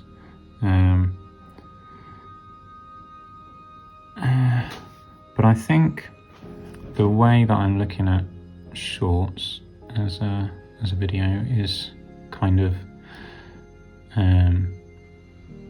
exposure, if that's the right term, letting people know that the channel exists, basically, is what it's for.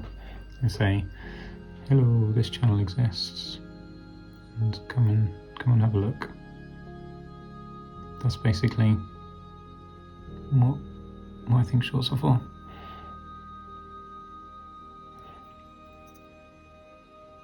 If you've watched my first videos,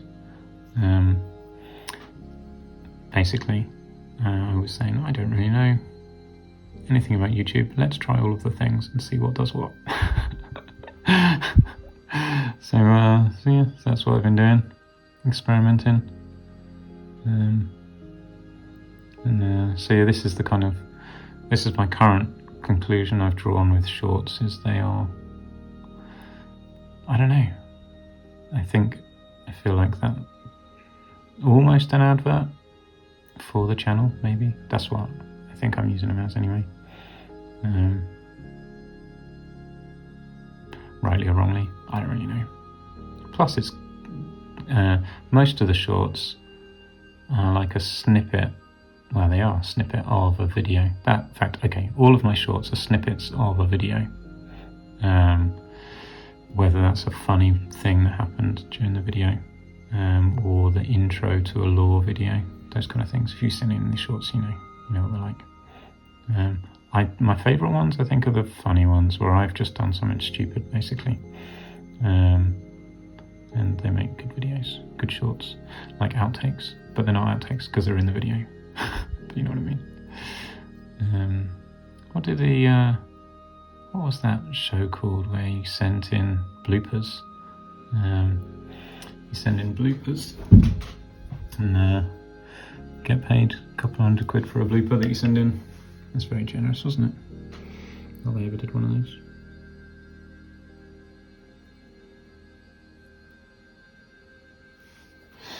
Auntie's bloopers, something like that.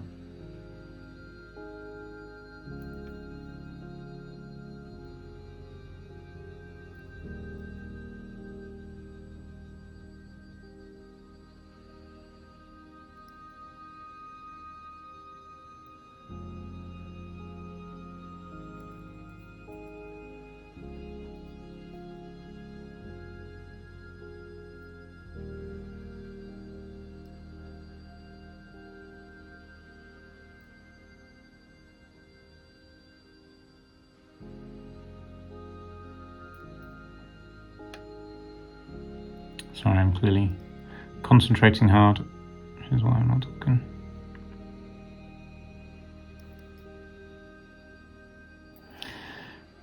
There we go. We are almost done with these purples. So that's good. I think maybe this means I'm getting tired. What is the time? 10 o'clock, yes. Okay, maybe that's why I'm not talking so much, because I'm getting a bit tired. There we go. I think that experiment's paid off. That purple was fine as a base layer. Good to know. I need to be braver with my the lightness of my base layers, because it will save me time. Because I could have done a couple of layers building up to just the purple, like I did with the yellow. But yeah, I've got to be braver. All right, we're getting there. Let's do some more bone.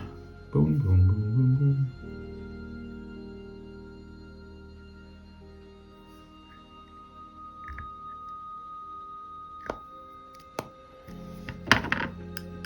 Except I'm not using bone to do bone. I don't like bone colour for bones. What do I use bone colour for? Bases? and highlighting purple apparently. Yeah, I don't know why I don't like bone colour for bone. It's probably weird, isn't it? Right, this is Baneblade brown mixed with white for this layer of bone. I feel like bone is a much creamier colour.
Now was this...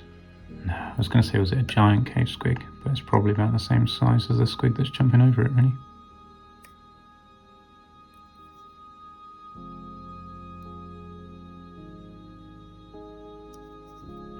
I was just thinking, I was like, I'm sure I've seen a squig skull used somewhere, and it's on one of the, like, is it Gobbapalooza or something?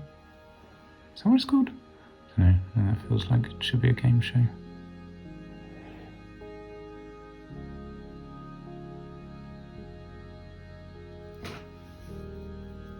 The like unit of shamans in Age of Sigmar.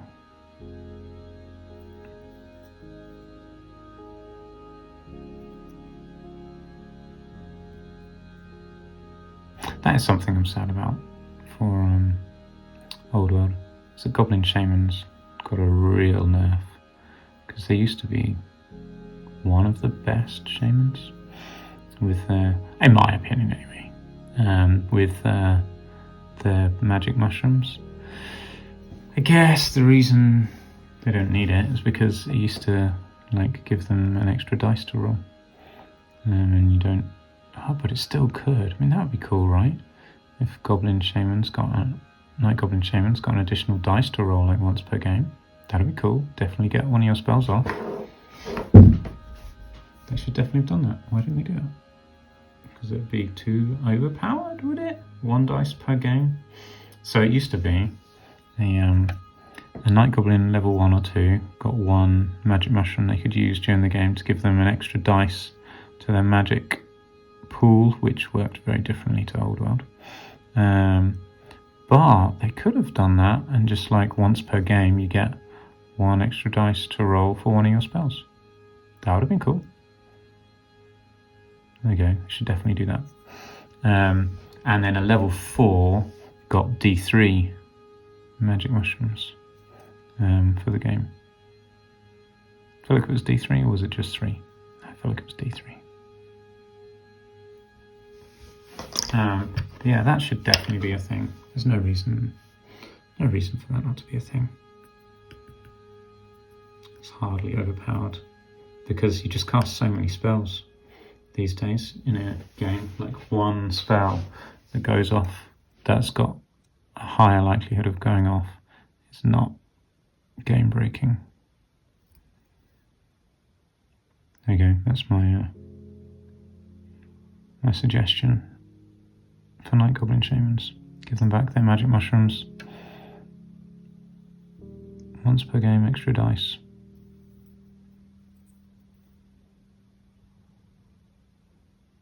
Definitely not overpowered. Genuinely not overpowered.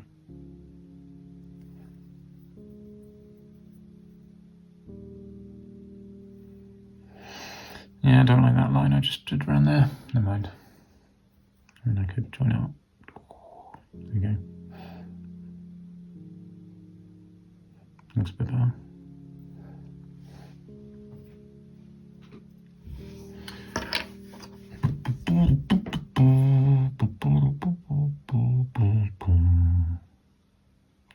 I just made that tune up. That was no tune for anything that I know of. No tunes were harmed in the making of this film. Again, that I know of.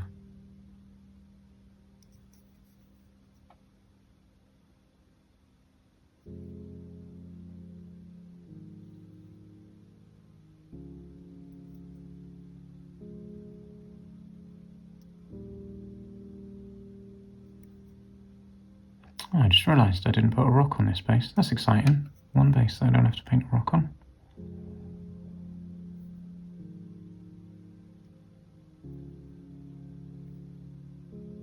It was because it had a skull on instead.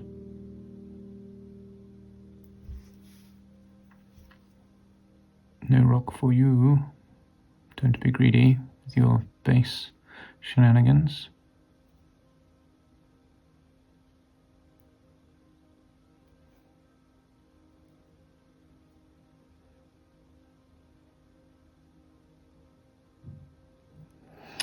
Yeah, there we go. That'll do. It's fine. It's not beautiful. It's just fine. Which is okay. Right. Ah, yes. The nails of all of these dudes. Let's give them a touch up for all the black bits where I have rubbed them off. 1 nail's done. 2 nails done.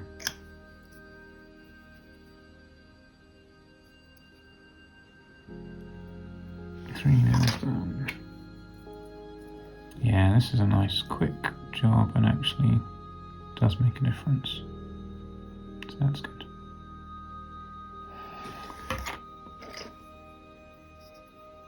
I rubbed off loads on this guy's foot.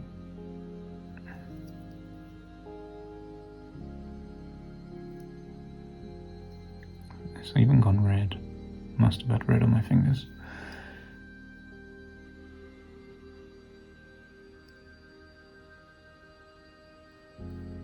I think it just looks rubbish now. Never mind. There we go, that's a bit better. Now this one, that's super red.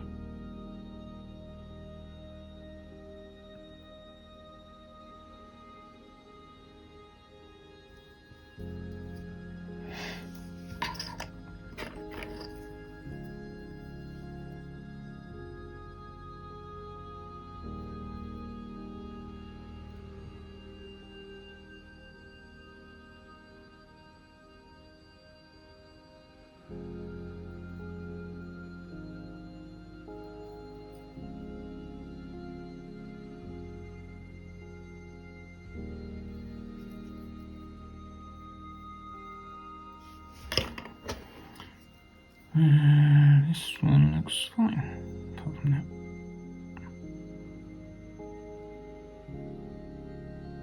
Okay, right. Rocks. We are so nearly done. It's amazing. Rocks. Let's do the rocks. Let's rock them socks. Right.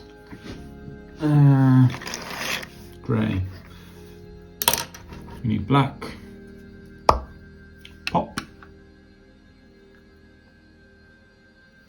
This is probably too much black, but this is the black that I have now, and we've got some white here.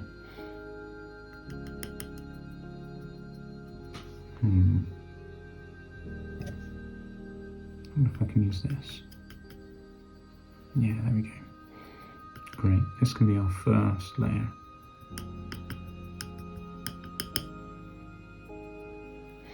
Maybe that's a little bit dark.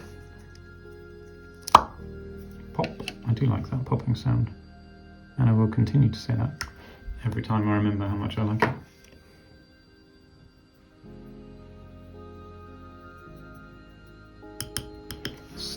quite dark, but it's probably fine.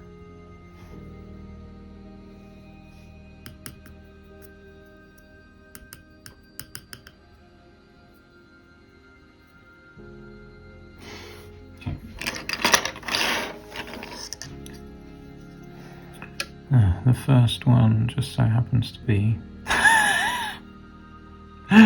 the best song in the world. I couldn't resist that. The best song in the world. Look into my eyes and it's easy to see. 1 and 1 makes 2, 2 and 1 makes 3. It was destiny. Anyway, just so happens to be the one with the stalagmite on.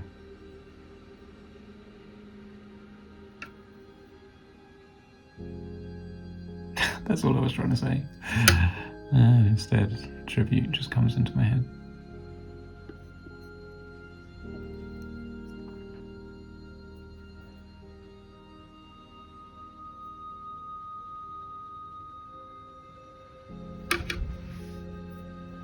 Needless to say, the beast was stunned.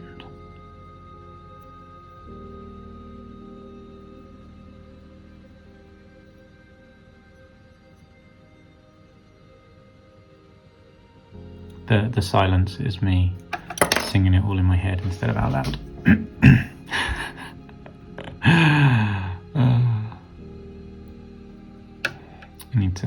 I should probably share. Sharing is caring, so they say. But I'm not. I will not sit here and sing. Instead, I'll sit here in silence and leave whatever music that I've put on this video playing in the background.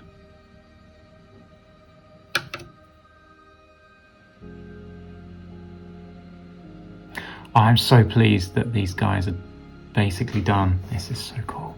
I'm so happy. It's like I'm on the final straight. It's the best feeling. So good. So good. Do, do, do, do.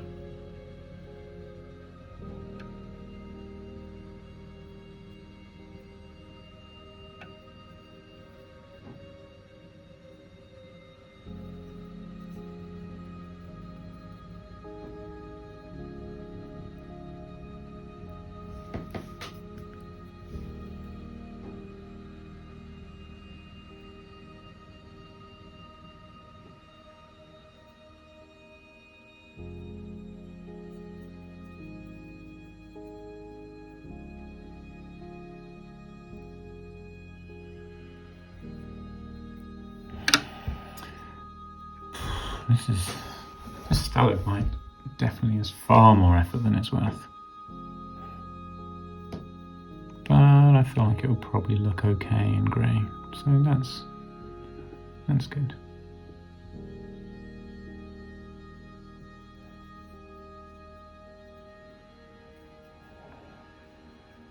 My intention is to dry brush it without getting grey on the squig. It's not going to be particularly easy. There we are. I say dry brush loosely, maybe I won't dry brush it. Maybe just paint it in the same way that I painted the mushrooms that I've just done. Kind of loose. Paint job. Right, come on. Let's just paint these stones now. These stones should be much easier to paint than that. They're nice and basic.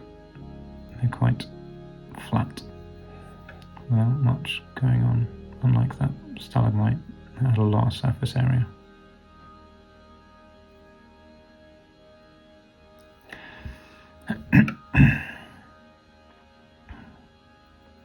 I'm so pleased that we're almost done. We might even make, no, I was going to say we might make the 2.5 hour mark. At least that was a better estimate than saying it'd be half an hour. So yeah, so we're 15 minutes away from the 2.5 hour mark. I think it would be optimistic to suggest that I can get the rocks finished, and the grass stuck on, and the rims painted in 15 minutes, as much as I would like to. I don't have to paint this guy though, because he doesn't have a rock. Although, you know what, I will do this, because he's got like these bits on. There we go. Oops. Painting these rocks. There we are.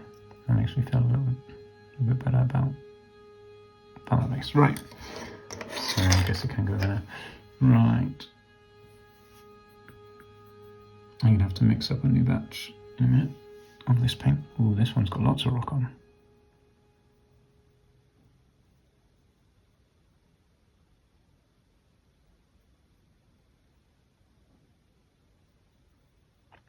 Also, I don't particularly want to get it all over the skull I just painted.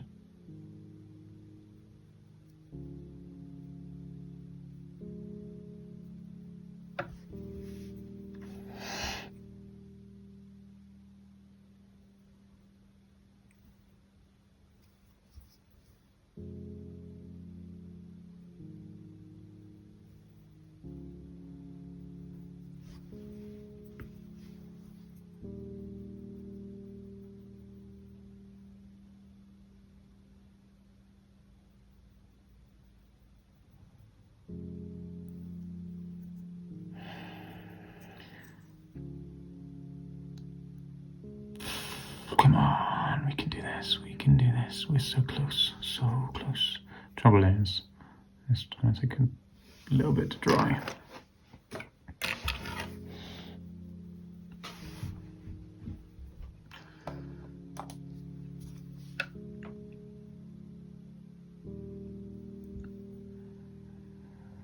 Well, just on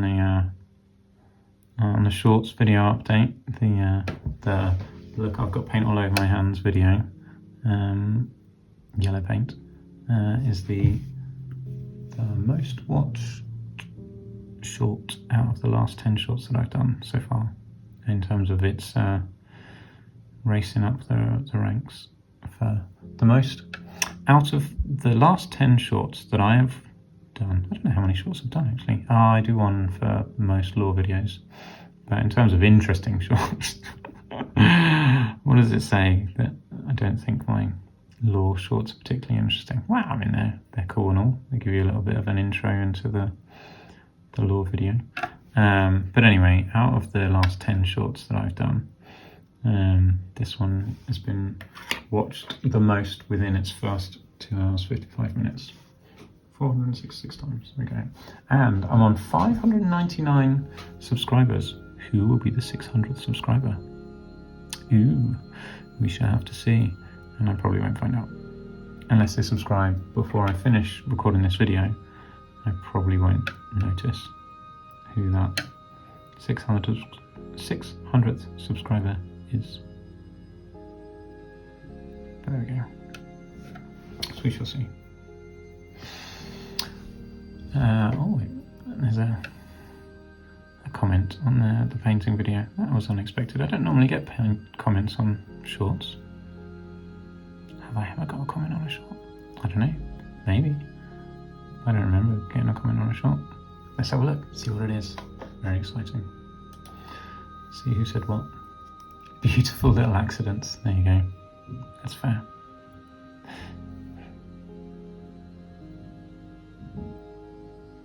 Colourful little accident, that's for sure. Whether it's beautiful or not, I don't know.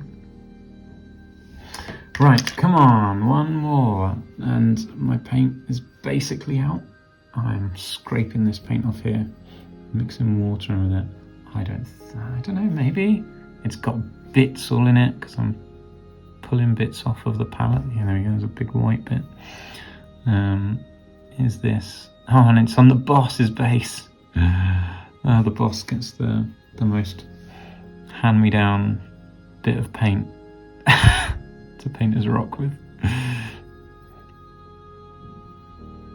If paint could be hand-me-down, that's what this is.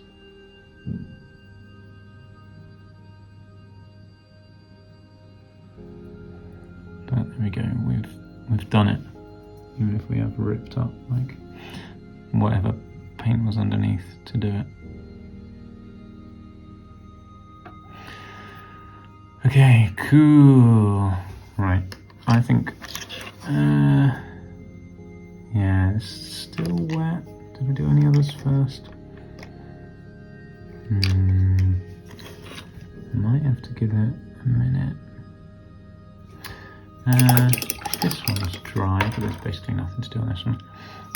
So here's what I'm gonna do. I think we'll do a dry brush.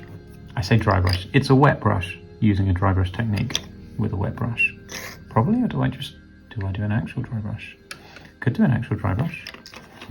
Go with quite a light colour and do an actual dry brush. All right, let's do it.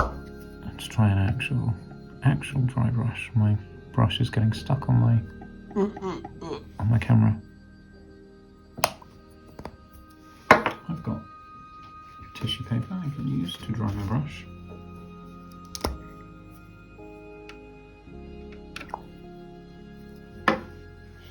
Normally I'm too lazy to dry brush and essentially do a wet brush. But let's do it. Let's do a legit dry brush. I'm not sure if this is the best brush to use, you know.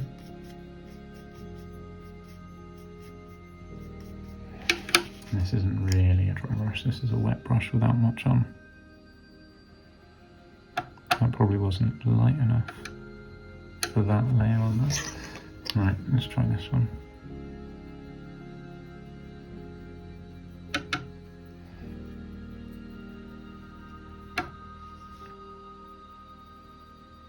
Yeah, this brush is a little bit too flexible for dry brushing, and also the grey is a bit wet on this side.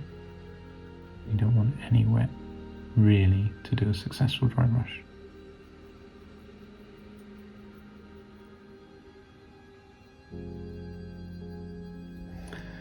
But that looks fine, you know, that does look fine. Right, I think I do need to switch brush though. Right, this brush is a bit stiffer. Yeah, this one is a bit stiffer.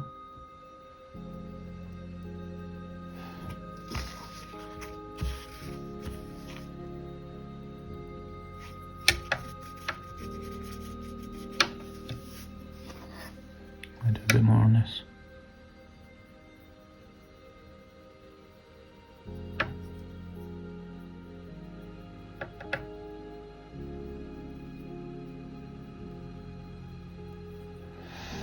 Okay, cool.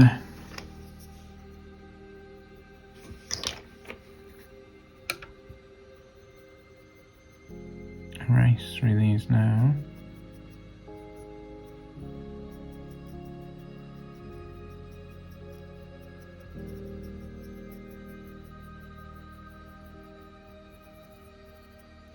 Yep, very good. That one's all wet.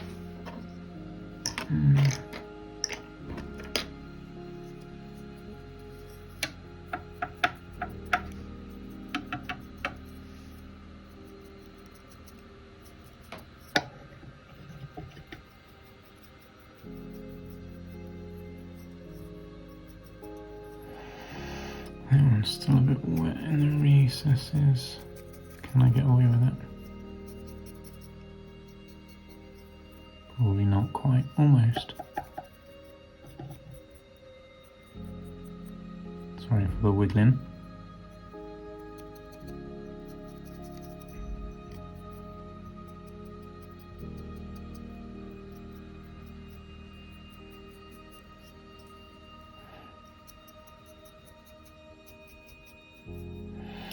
Okay, so that made all my brush a little bit grey.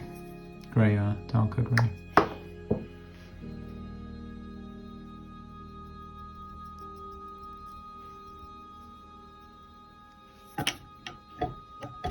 So dry brushing is not, and doesn't like my camera being there.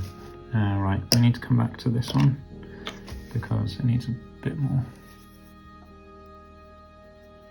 Oh, that was very light. Oh, very less about being light and more about being thick isn't the right term. Wet. But it is quite light actually. But if it was drier, it wouldn't matter so much. There we go. It doesn't matter enough, I don't think, for me to complain. Yeah, it's fine.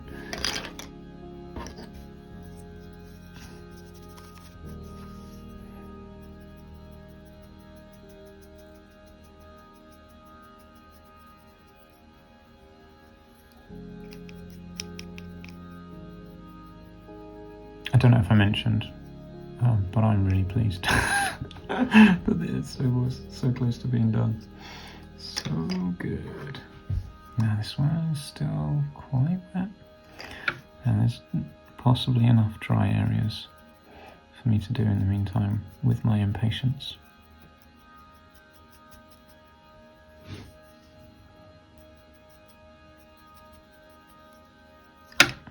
See, I could pause the video, go to the toilet, walk away for a minute while I let them dry, but I want to do it now.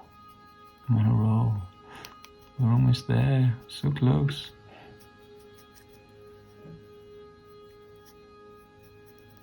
Because what has it been? 2.5 hours straight, no stopping.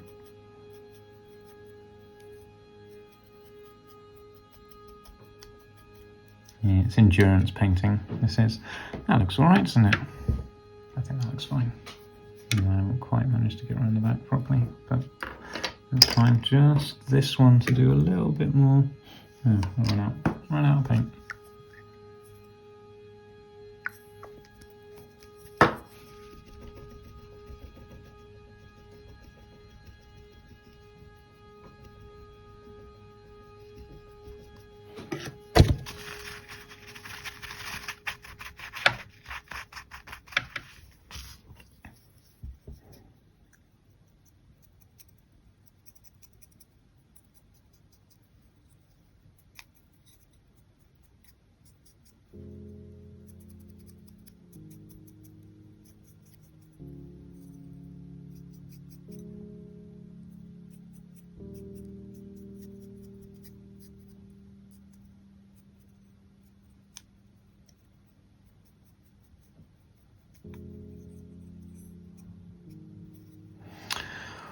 All right, great. Good. They're done. Stop touching them. Okay, they're done. Woo! Woo! So happy. Yeah, so happy. I'm still going. I can't help myself. Okay. Right, done. Leave them alone. Let's stick some grass on. Paint their ends and run away. Is now officially 2.5 hours. Well, it's not actually. There's 30 seconds left till it's 2.5 hours. But still. Yes. Okay, where's my glue? There's my glue. Where's my grass? There's my grass. Oh, this is so good. Oh, I'm so pleased. So pleased. Gotta get those squig hoppers painted that have been sitting there intimidating me for ages. Looking at me funny. Their funny little eyes. Okay, now it's officially 2.5 hours. But that is fine. We have done much longer videos than this. Just putting some glue, PVA glue. I would tip it out of the bottle, but because the bottle is gigantic, I'll end up with way more glue than I need. So I'm fishing glue out of the bottle. The bottle is a 5-litre bottle from B&Q. And every time you tip some glue out, you get like, I don't know, a minimum of paint pot's worth of glue. And I do not need anywhere near that much glue. This will probably be enough. If it's not, I can always get a bit more out. Right. Okay, so I'm using grass as Tipp-Ex basically, and sticking over all the bits that look particularly naff for whatever reason. Whether it's my fault, I mean it's all my fault, right? Yeah, that'll do.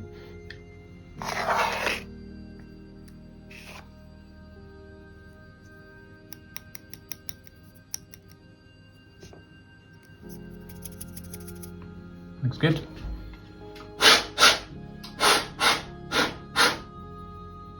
Very good. So happy. Oh, light in the way.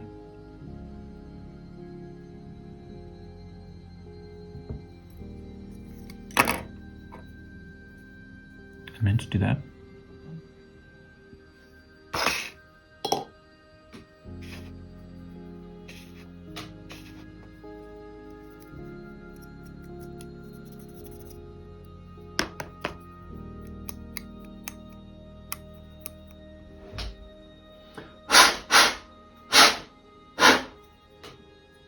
Two grass on. This is very exciting. This is so good.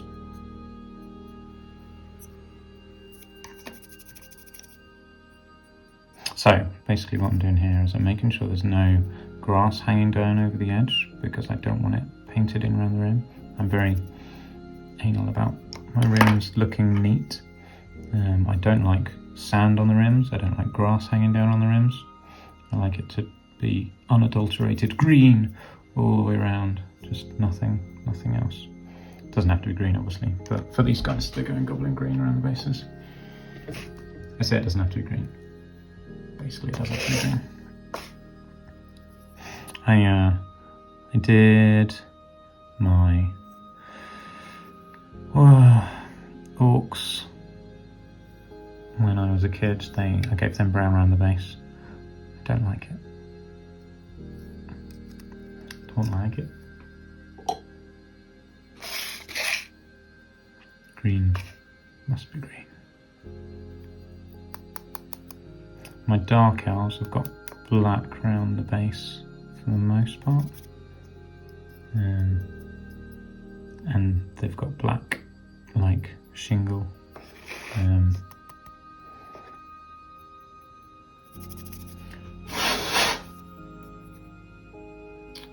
Because I kind of imagine the Nagaroth being bleak and blackened and just like volcanic dirt and shingle and stone and stuff. I don't know.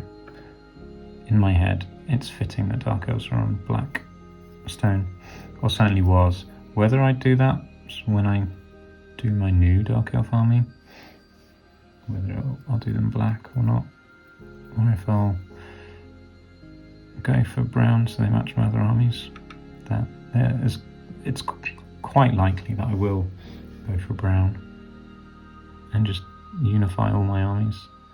And that way they can share like movement trays and stuff. But I don't know, I quite like having movement trays for each of my units, having their own dedicated movement trays these days.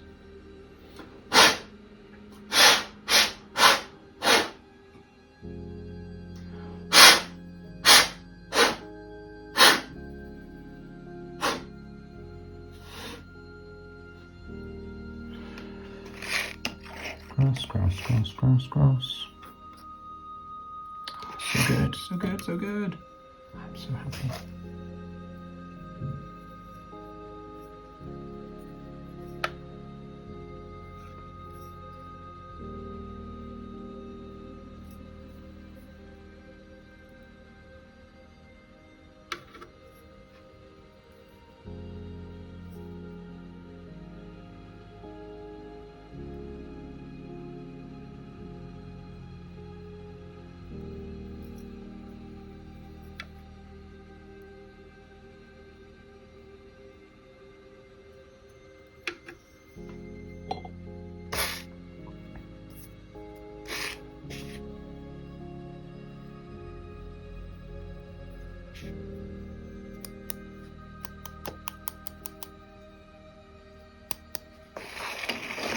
Just realised, because I have those squigs lined up there, I didn't have enough room to do this. So you don't care about seeing them. Wow, actually, I've got no idea what you care about seeing.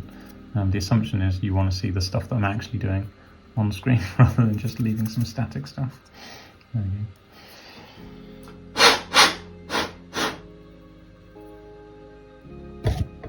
You can join them over there. He's over there, but he's out of the way, so I can do stuff here. As much as I want him to be in screen, that's not actually helpful if I can't do anything because I don't have any room.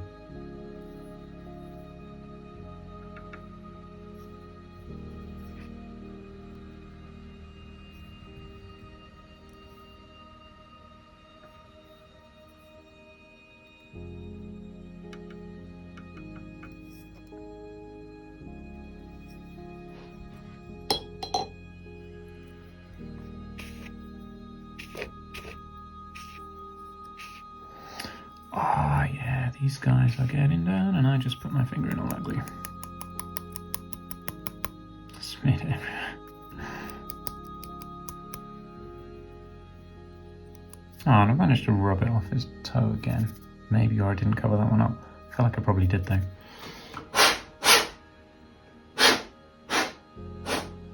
Maybe I rubbed it off when it was wet. That's a possibility.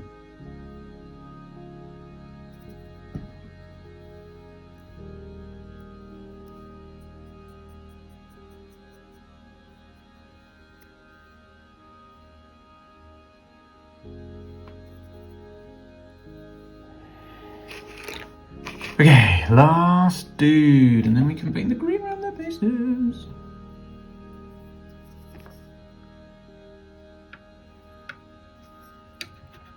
Oh, come on.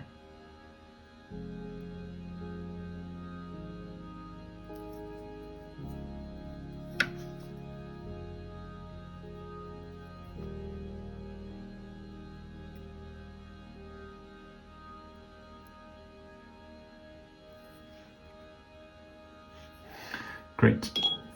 Very, very great. Great, great, great, great, great. All right, cool.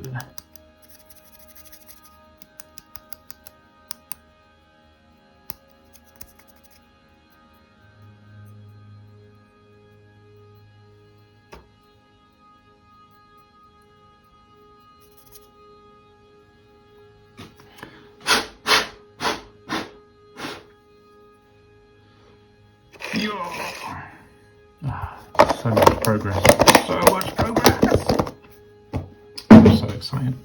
They're looking so cool and everything. It's wonderful. It's just wonderful. Right. I need something. I'm going to put them on this. Oh no, I left my paintbrush in the water.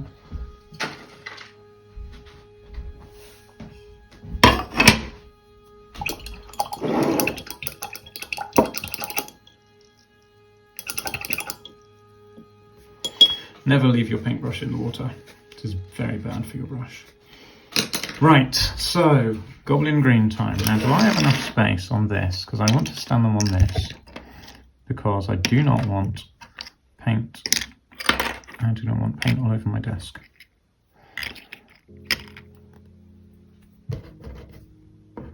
I do have splatters of paint on my desk, which shouldn't be there.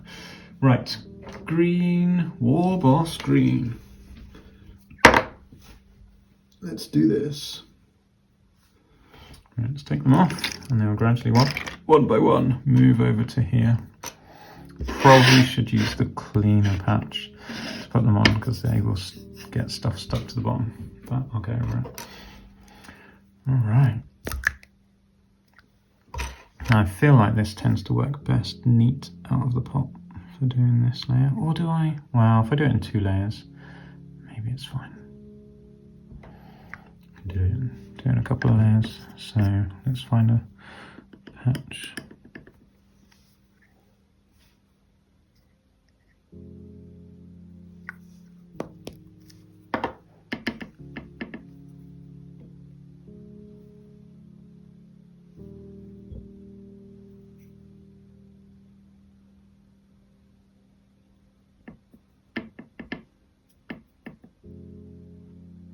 It's my son's birthday next week. I'm very excited to give him his birthday present. I would tell you what it is, but there's like the tiniest chance that he might watch this video. The very tiniest chance. I doubt he would ever watch this video, but it's a secret. No telling. Not right now. Next week. Oh, look at that. I put too much water in it. It's just all pulling away. Right, we need more paint.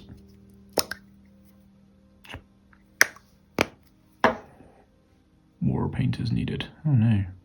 What's that? A fleck of brown? It's gone now. Not enough wood, my lord. That's not adhering as well as I had hoped it would. But never mind, it's fine. I'm going to do another layer anyway.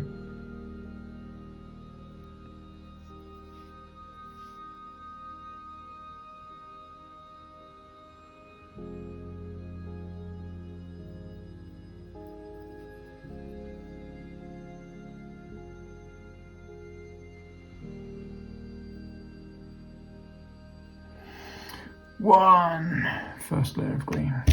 Oops, almost knocked my phone off into the paint. I feel like I've done that before.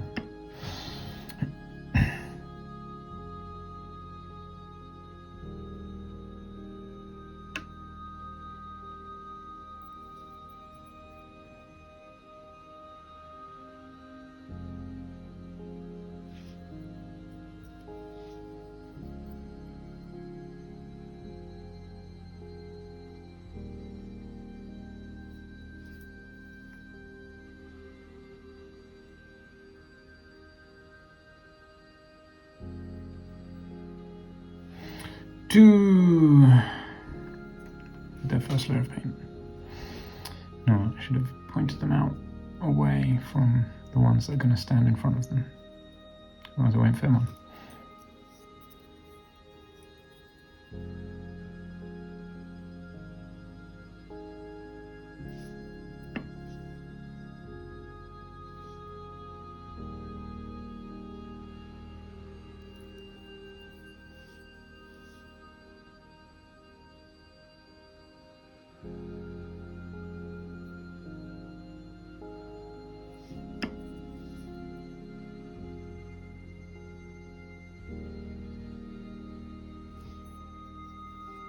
Three. This is very exciting.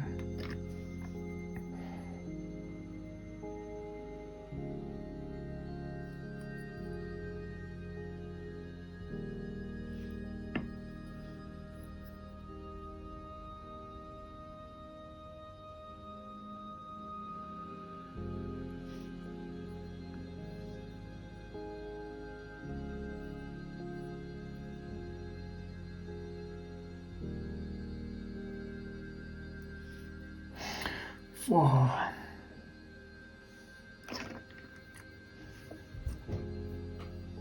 feel like Sesame Street. The Count who counts. One pretendship ma That was like the only episode where I can remember exactly what he counted. Two pretendship ma If you're unfamiliar with the episode of Sesame Street that I'm referring to, he got someone to come and dress up as a sheep and jump over his bed because he couldn't get to sleep. That's why he's counting pretend sheep. Just feel like I had to clear that up, because otherwise it's it's an obscure reference anyway. It's even more weird when you don't understand the context.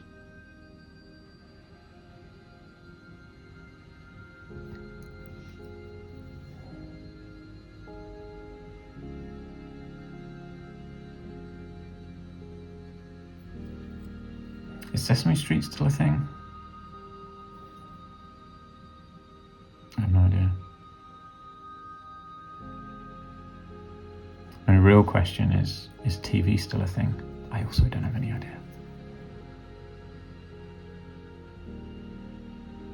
Like, with Amazon Prime and Disney Plus and Netflix and YouTube. Who's got time for TV?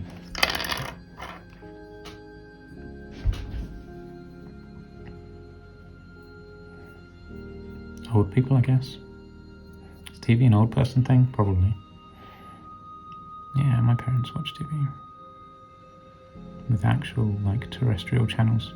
So it is definitely a thing. There we go, I've answered my own question.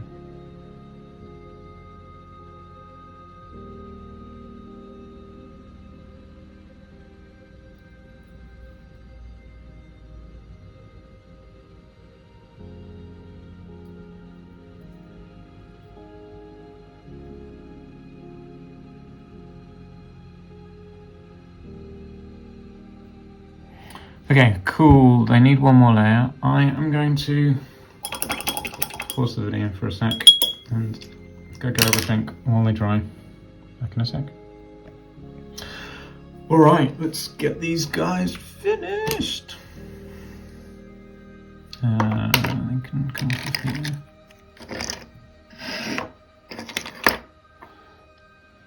The bait, yeah, so there's a bit, you can see that streak in there, that dark patch. So that's what I'm going to be doing, basically, is going around. Probably should have worked out what order they're in. I feel like I just need to twist them around, and these are going to be slightly drier than those.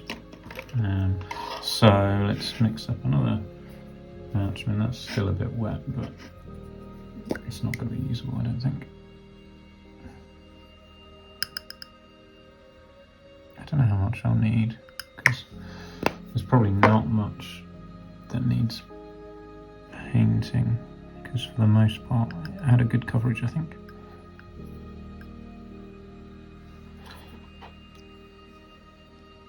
Okay, yeah, so you can see it's patchy.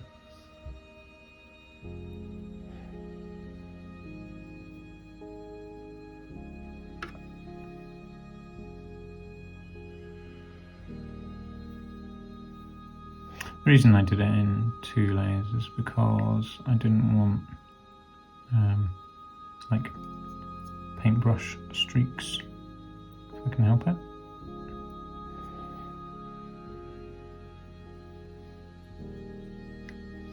I think I can help it, which is what I'm doing.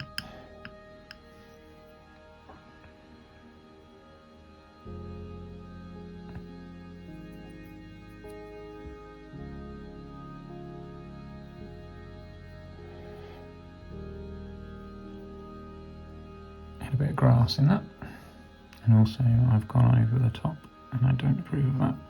Never mind.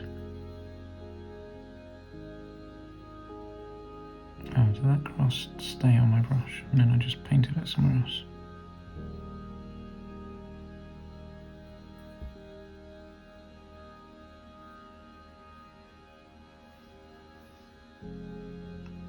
Cursed to have fluff and grass in it all.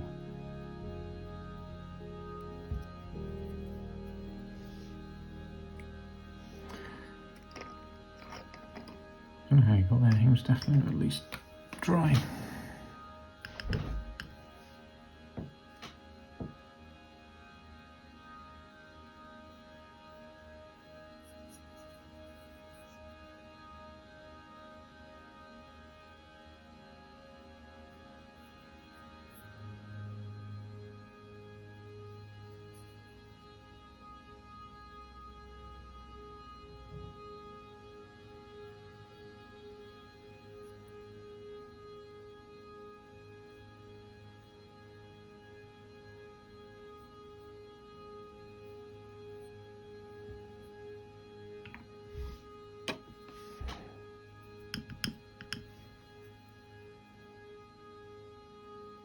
This is the home straight, like the very last few meters of the home straight.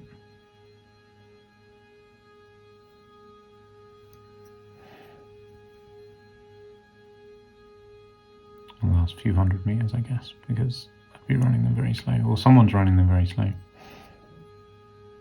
It's definitely taken like more than 8 seconds. That's like the fastest 100 meters, right? I've done in about 8 seconds. That's so fast.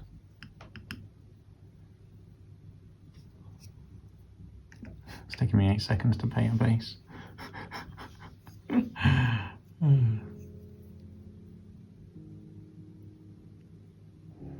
This guy's got so much crud on the side of the base, I don't know where that came from.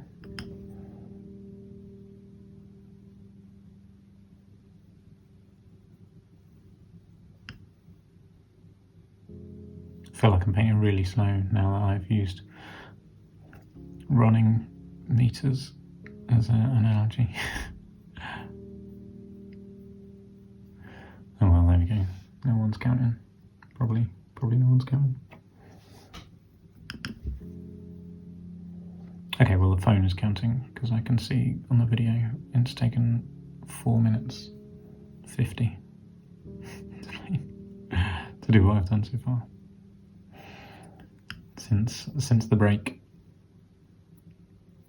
And look at that, and just scratch. So I tried to get a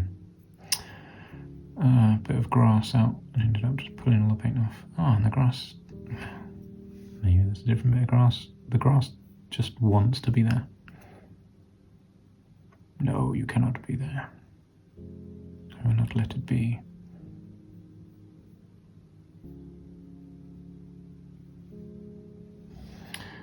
Last dude.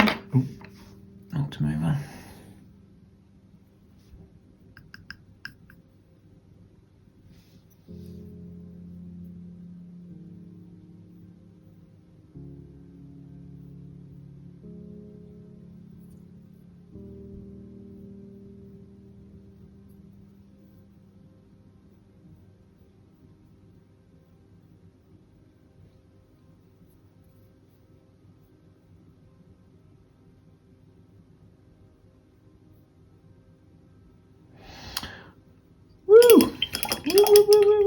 Okay, done.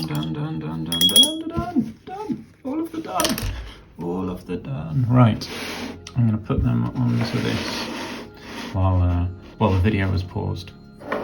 Yeah, I found this out and put Walloper on it in anticipation for his Gollopers joining him. Gollopers.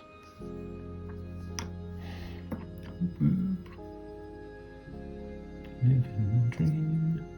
Not that you can join them in skirmish formation, but I don't care right now. I'm just so happy. His Gollopers are here. Touching the bases, that was a bad move. Right. Oh, that's so good. Come and see. Look at that. Walloper and his Gollopers. I'm so pleased. They are done, finally. Very, very good. So happy. He's got his unit. That's so cool. Not only do they look good, but they are finished and no longer a like the bane of my life, waiting to be painted. Yeah, I'm so happy. So pleased. They do look cool. I think they look cool. And finishing their bases just is the finishing touch, obviously. Yeah, so pleased. I mean, his Squig actually didn't come out looking as good as them, and I feel like I spent more time on his Squig than I did on those. But there we go. Well, I hadn't bought this red. What was Mephiston red? So I was just using my old blood red and mixing lots of black and brown with it. But there we go. This is awesome. They are done. It's been emotional. Been a proper marathon. Like 5 episodes later, including building. And then what? This video, I don't know how long this was now. 3 and a bit hours. Plus however long, I think we're near like 12 hours maybe. From start to finish, including building them. It's taken a long time, but there we go. They are done, and I am mega happy. They look very cool. So yeah, there we go. Hopefully some of that was interesting. Yeah, there we are. They'll be used in maybe the next battle report. I don't know, we'll see how many points. So I reckon this is probably about 850 points now. Yeah, this is probably about an 850 point army, so maybe we'll use them in the next battle. We'll do an 850 point battle. That'd be cool. Be good. I want to try them in open order with Walloper and see how they get on as an open order unit. Because you can't skirmish with them. That's sad. Makes me sad. But yeah, there we go. Cool. All right. Well, thanks for watching. Like I say, hopefully that was interesting, and catch you in the next video.